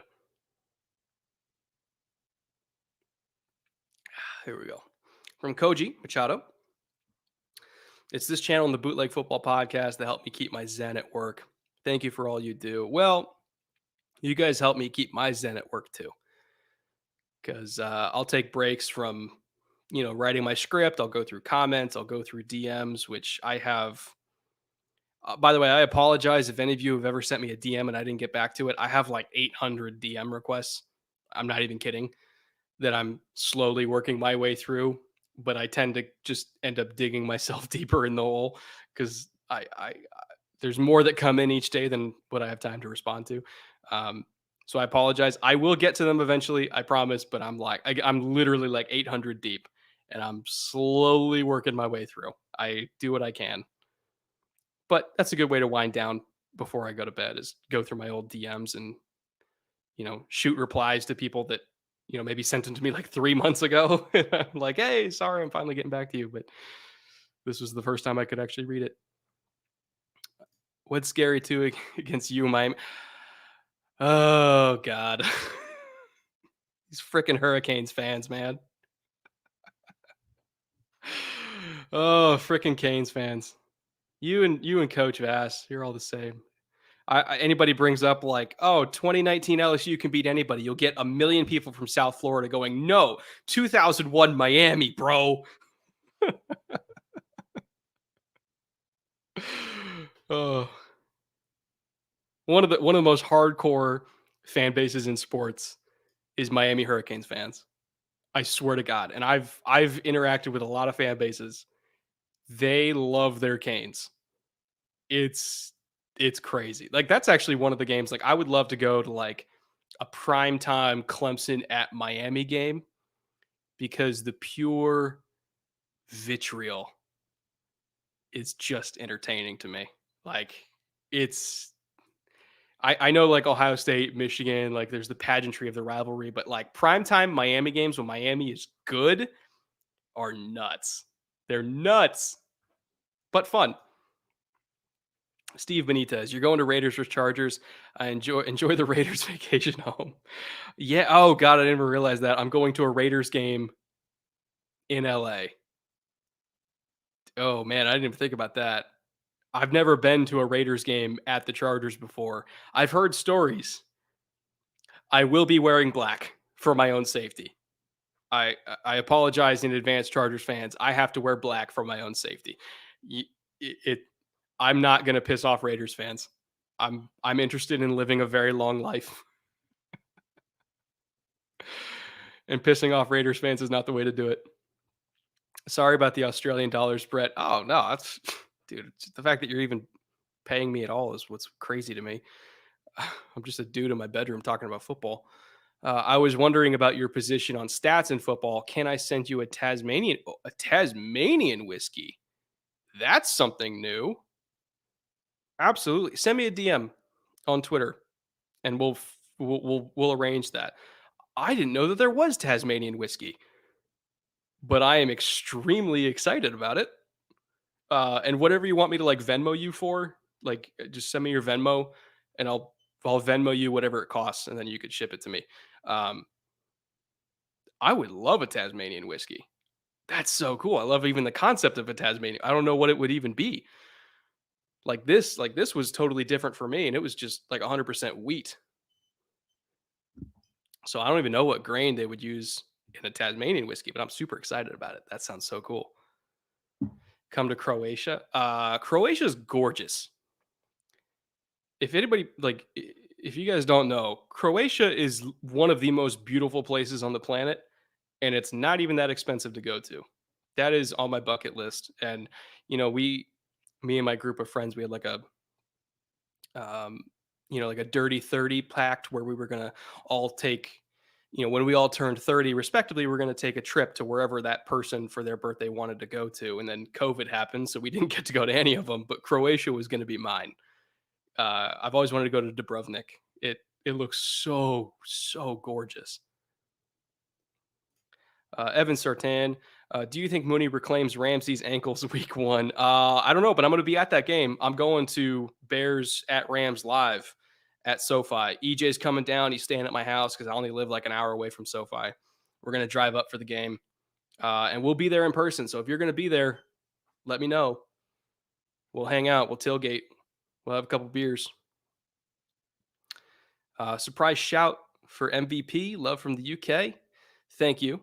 Hopefully, in a couple years, when it's a little bit easier to travel internationally, I'll be able to come see all of you UK people for the London game.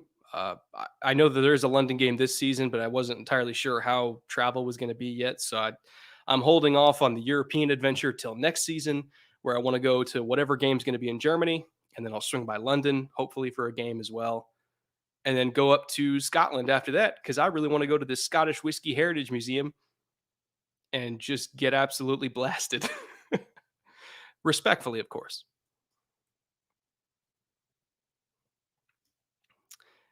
Hold on, I just saw one. Oh man, I gotta go through chat.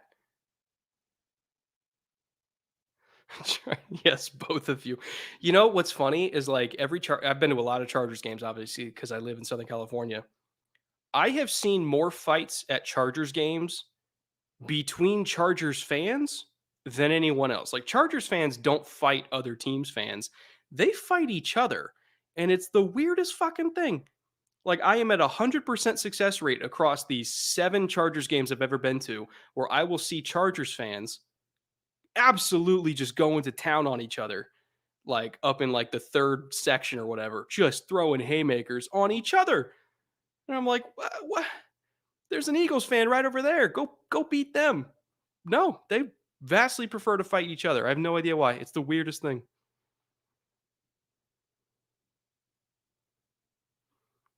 That's how you get Brett to respond to DMs. Yeah, bribe me with whiskey. That's the way to go.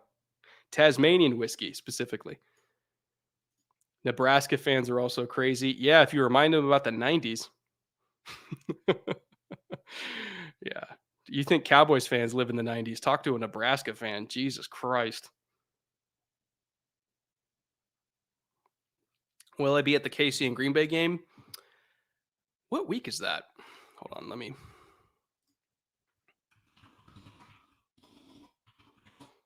see what week that is. I will definitely be at the Bills Chiefs game here, October 10th, because October 3rd, I'm going to be up in Foxborough. And then I'm driving like through New York, Philly, Baltimore. I'm cutting over through Virginia. And then I'm going to get to St. Louis and then eventually Kansas City. Ironically, the farm that the wheat comes from here is not too far outside of Kansas City. It's in a place called Bison, Kansas. Maybe I'll go see that too. It's really good stuff. So Chiefs Packers is November 7th in KC. I think that was about the time I was going to be in Chicago. I think I was flying out to Chicago for a game like Halloween. Like they have a game Halloween night, if I remember correctly. Chicago does. I think I was going to be out in Chicago then. It'd be kind of tough to fly there and then fly back and then fly out to Kansas City a few days later. So that would be a really cool game to go to, but I don't know if I'll be able to make it. It would be fun though. What's my opinion on Dan Moore, Steelers rookie OT? Really long, not the best feet. He has the same play style of like Orlando Brown. He's not as good as Orlando Brown, but same general play style where it's all about length, landing the punch, um, strength through contact, everything like that. Again, he doesn't really have good feet at all. So I think if you have good hands where you can neutralize his punch, he doesn't have the feet to then recover and catch up. So that's the big thing with him is like if he's going up against like, ah man, who's somebody who's got really like a Darius Smith, somebody who doesn't have like the best jump off in the world, but has really good hands. Zedarius is going to be able to catch, fork, neutralize, rip under, and he just doesn't have the feet to really contend with that. Whereas I think Orlando Brown does. He can recover a little bit better. But there are a lot of tackles that survive a long time in the league having that kind of limitation. So again, I'm not saying he's going to be bad. I'm just saying there is a certain play style that he has to live and die by, which is why he went in the fourth round. He could still be effective. I don't necessarily expect him to ever be like elite though, because of the limitation in his feet.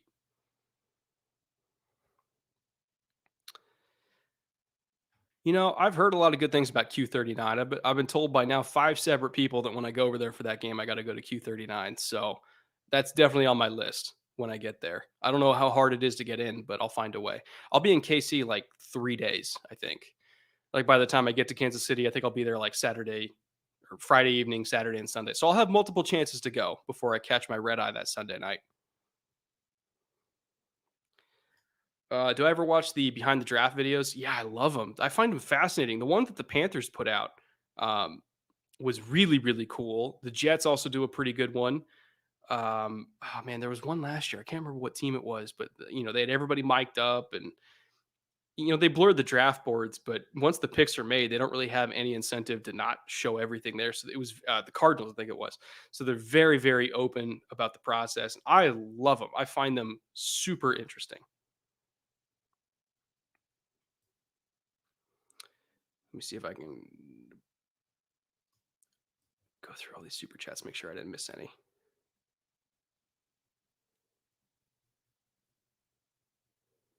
So, there we go. Send Fins for $5. Thank you, Send Fins. What do I think about the future of the young Cardinals linebackers, Collins and Simmons? I touched on this a little bit earlier. I think they're a perfect complement for each other, particularly within Vance Joseph's system. In base, you're going to have Collins at Mike, and then you're going to have at Mo linebacker, you're going to have Simmons on the weak side inside linebacker.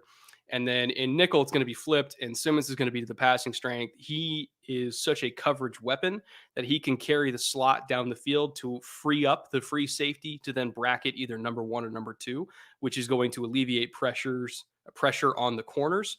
And then in a 3-by-1, which is what that situation describes, you're going to have like Tay Gowan in press coverage on the backside, which is where he thrives. And I think he can hold his own there. And then you're going to have Zaven all alone on linebackers or on running backs in space, which he can absolutely do as well. Not to mention, he's just fantastic against the run. He can actually shed blocks. A lot of linebackers coming out can't shed blocks, but he can because he's 6'4, 260. I think, a lot of people see him as like a Dante Hightower clone. I think he's got better movement skills than that. So I think his ceiling is around where Dante Hightower's ceiling is, but they're good at different things. But again, we're talking about like a Pro Bowl, borderline All Pro caliber linebacker here because of his physical skill set, his size, his coverage ability for his size, and more importantly, his ability to stack and get off blocks, which is a rarity. Like Isaiah Simmons is not going to be really the guy to do that, but Zaven Collins can, which then frees up Simmons to then, kind of be that rover in coverage. So I think all these pieces fit really well together. The Gowan pick, the Collins pick, the Simmons pick last year. Obviously the JJ Watt pickup. He already knows the system because it's pretty much the same thing that Wade Phillips ran in Houston, which I think is why he chose Arizona in the first place, is because he already knew the system. You still got Chandler Jones there. They have a lot of young defensive tackles I really like. There's a lot to love about that Cardinals defense beyond just the linebackers. And overall, I think they're going to be really, really good. I got to stream more often. Yeah, I meant to stream more like in May. I couldn't get around to it. Which is, it's on me. It's my fault. I totally acknowledge that. Like I should have streamed more. I should have talked to you guys more. I was kind of in my hole, I guess you could say, mentally for a while, but I'm doing better now. I honestly, I feel good when I stream and when I talk to you guys, when I chat with you guys. I like, kind of connecting to my audience and being reminded that there's like a lot of people out there that like are invested in me and invested in the success of the channel. It's refreshing. And I should do it more often. It's good for me to talk to you guys. So I really should do that. And I will. Maybe I can do this like every week. Like I'll hop on, I'll do fantasy draft with you guys. I'll answer some questions. We'll shoot the shit. We'll plan my road trip together. Tell me where you want me to go. Hoping my Vikings can take a big step this year. Wyatt Davis and Darisaw were needed. Hell yeah, they were. Jesus. Got a lot on defense back too. Plus IMS from Iowa. Oh, Smith Marset. Yeah, he is dynamic. He went like the 5th round, I think it was. Like he's awesome. I love Smith Marset. Legitimate deep threat, but more importantly, gives you special teams value. He's an elite return man. He's really good on jet sweeps, which is going to help out Dalvin in the run game a lot too. I love Smith Marset. That was one of my favorite picks that they made. Like obviously the Darisaw pick was my favorite, but after Darisaw, Smith Marset I think was really the guy that I pointed to in that draft class that I was a huge fan of. Oh, Bulldog's here. What's up, dude? I didn't notice you in here. Bulldog's an OG. He's been around for a long time.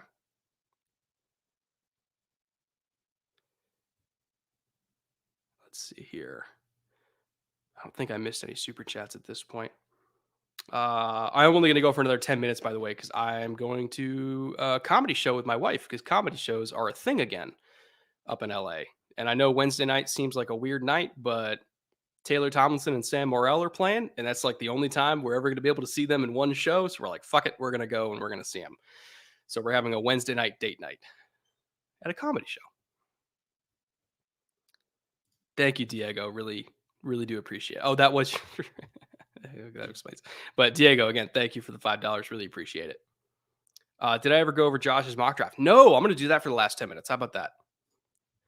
Thank you for the reminder. That's a great idea because I want you guys to see this shit. It's crazy.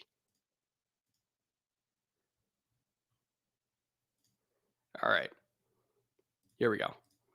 Watch this fucking witchcraft.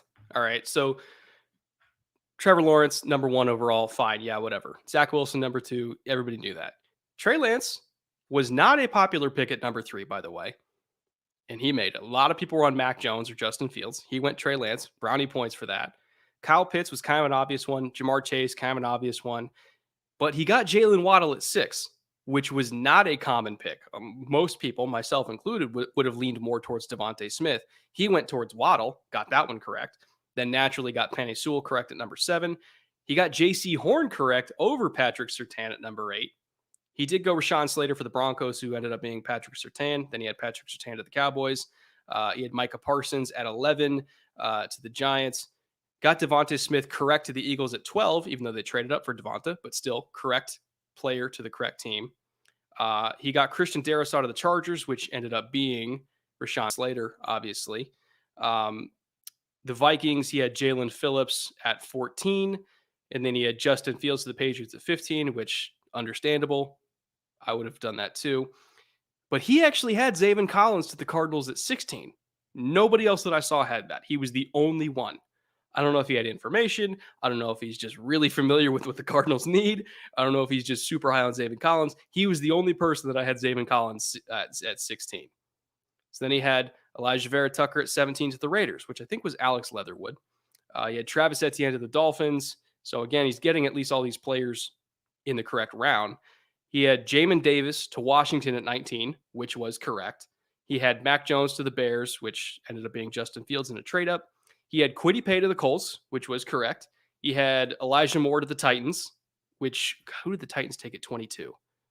It wasn't Elijah Moore. It was Caleb Farley. That's what it was. He had Joe Tryon going in the top 25, which I think me and Josh were one of the only people that had Joe Tryon going that high. So props to him for at least getting Joe in the first round. He had Najee correct to the Steelers at 24. He had Owusu Koromoa going to the Jaguars at 25. He had Newsome to the Browns, which was correct at 26. He had Owe to the Ravens, which was correct at 27. Fairley to the Saints at 28. Stokes to the Packers. This dude had Eric Stokes correct to the Packers. He's the only one. I didn't see anyone else have Eric Stokes to the Packers at all. He had it.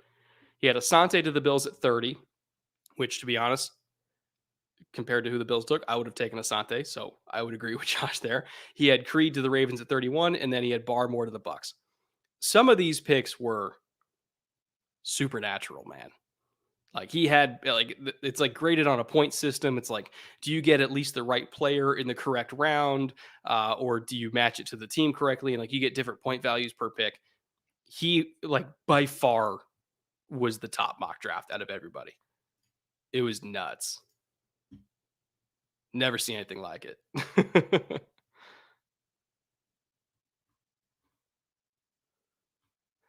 Let me catch up on chat here.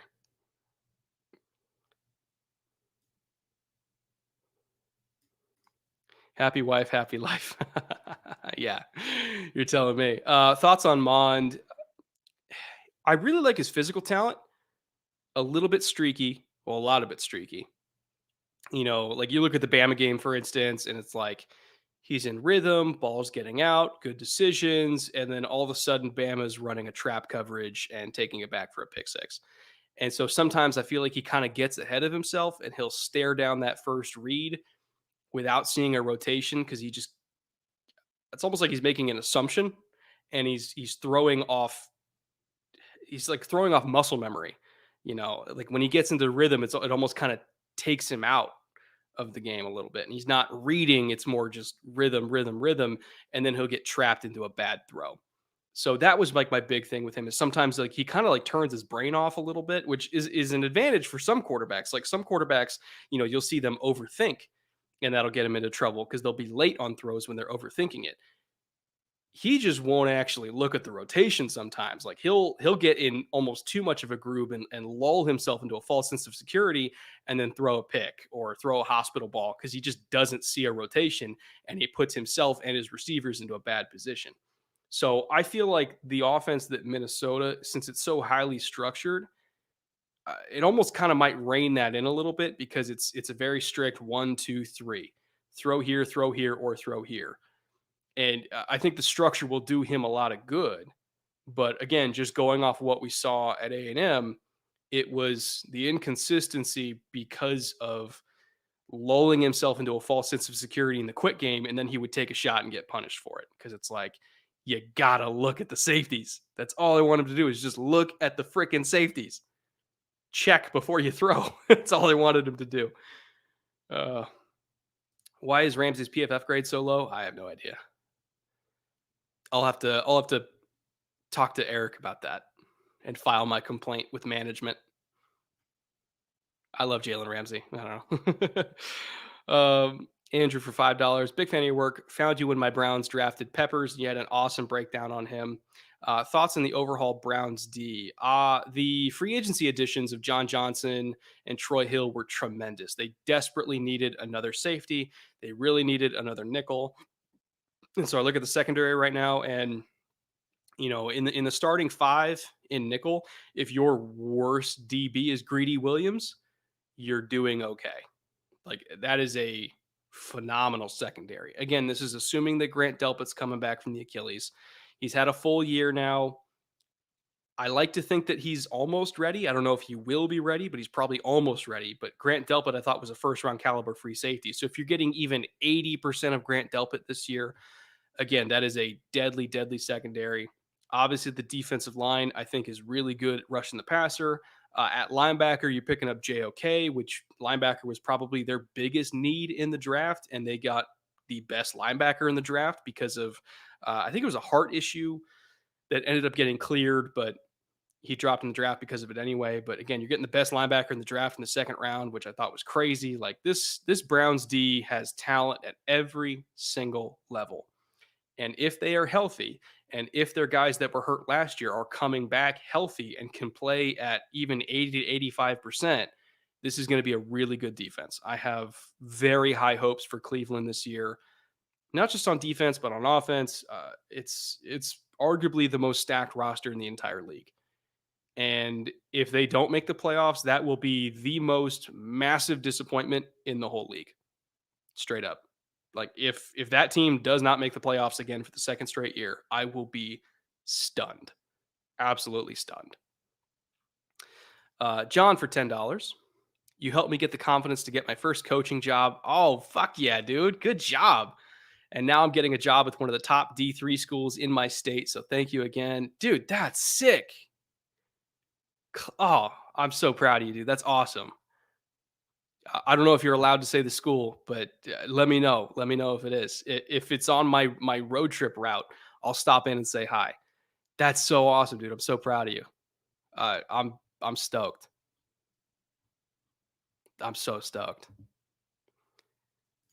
Um, Diego for $5. Thank you, Diego. Can you try and explain why the Steelers' run game fell off a cliff in the back half of the season? Because it was somewhat effective in the first 8 games.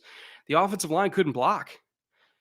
They just couldn't block. And really nobody was threatened by the deep ball there either. So you had linebackers just flying downhill because they knew that it's not like, they were going to be punished for overplaying the run. It's not like, Ben was going to sit there and start flinging 40-yard bombs over a safety's head if the safety took a false step a little bit forward because, he had to try to fill a lane. Like, ball wasn't going deep. So you had linebackers flying downhill, you had safeties flying downhill. Nobody was really scared of the passing game at all. Throw in the fact that the offensive line couldn't block. Like, I think it was as much a reason for, it was as much to do because of how defenses were game planning against them as it was the fact they just didn't have a good line. So did they fix those issues this year? I mean, yeah, they picked up some young guys I like on the line, but nobody's going to respect the pass game either way with Ben there, at least not the deep ball. Like, yeah, the quick game will work and everything like that, but as long as there's no threat of throwing it over your head if the safety cheats downhill against the run, they're going to keep cheating downhill against the run, which is only going to hurt Najee. So it's really on Ben and it's on that coaching staff to prove that they can throw deep to keep those safeties back. Whether it's one high, whether it's too high, it doesn't matter. Keep those safeties back, and then the run game will get better. Absolutely. I'm Justin E. Justini. I hope I got that correct. Have fun tonight, Brett. Been watching since about 2017. You're another OG for sure. Love to see what you become with your Bears. Love to see that you become one with your Bears fandom. Uh, as I wear a Vikings hoodie that I know I'm a bad Bears fan, but whatever. I got to rep my own merch, right? Can't wait for the Matt Nagy video. Bear down. The Matt Nagy video is coming after the history of the spread offense video because this video started out as a Matt Nagy video and then evolved into something entirely. So I put off the Matt Nagy part and I'm doing the spread offense part first and then the Nagy part. So that'll be coming sometime later this month, probably like mid to late June, I would imagine, somewhere around there. Let me see here.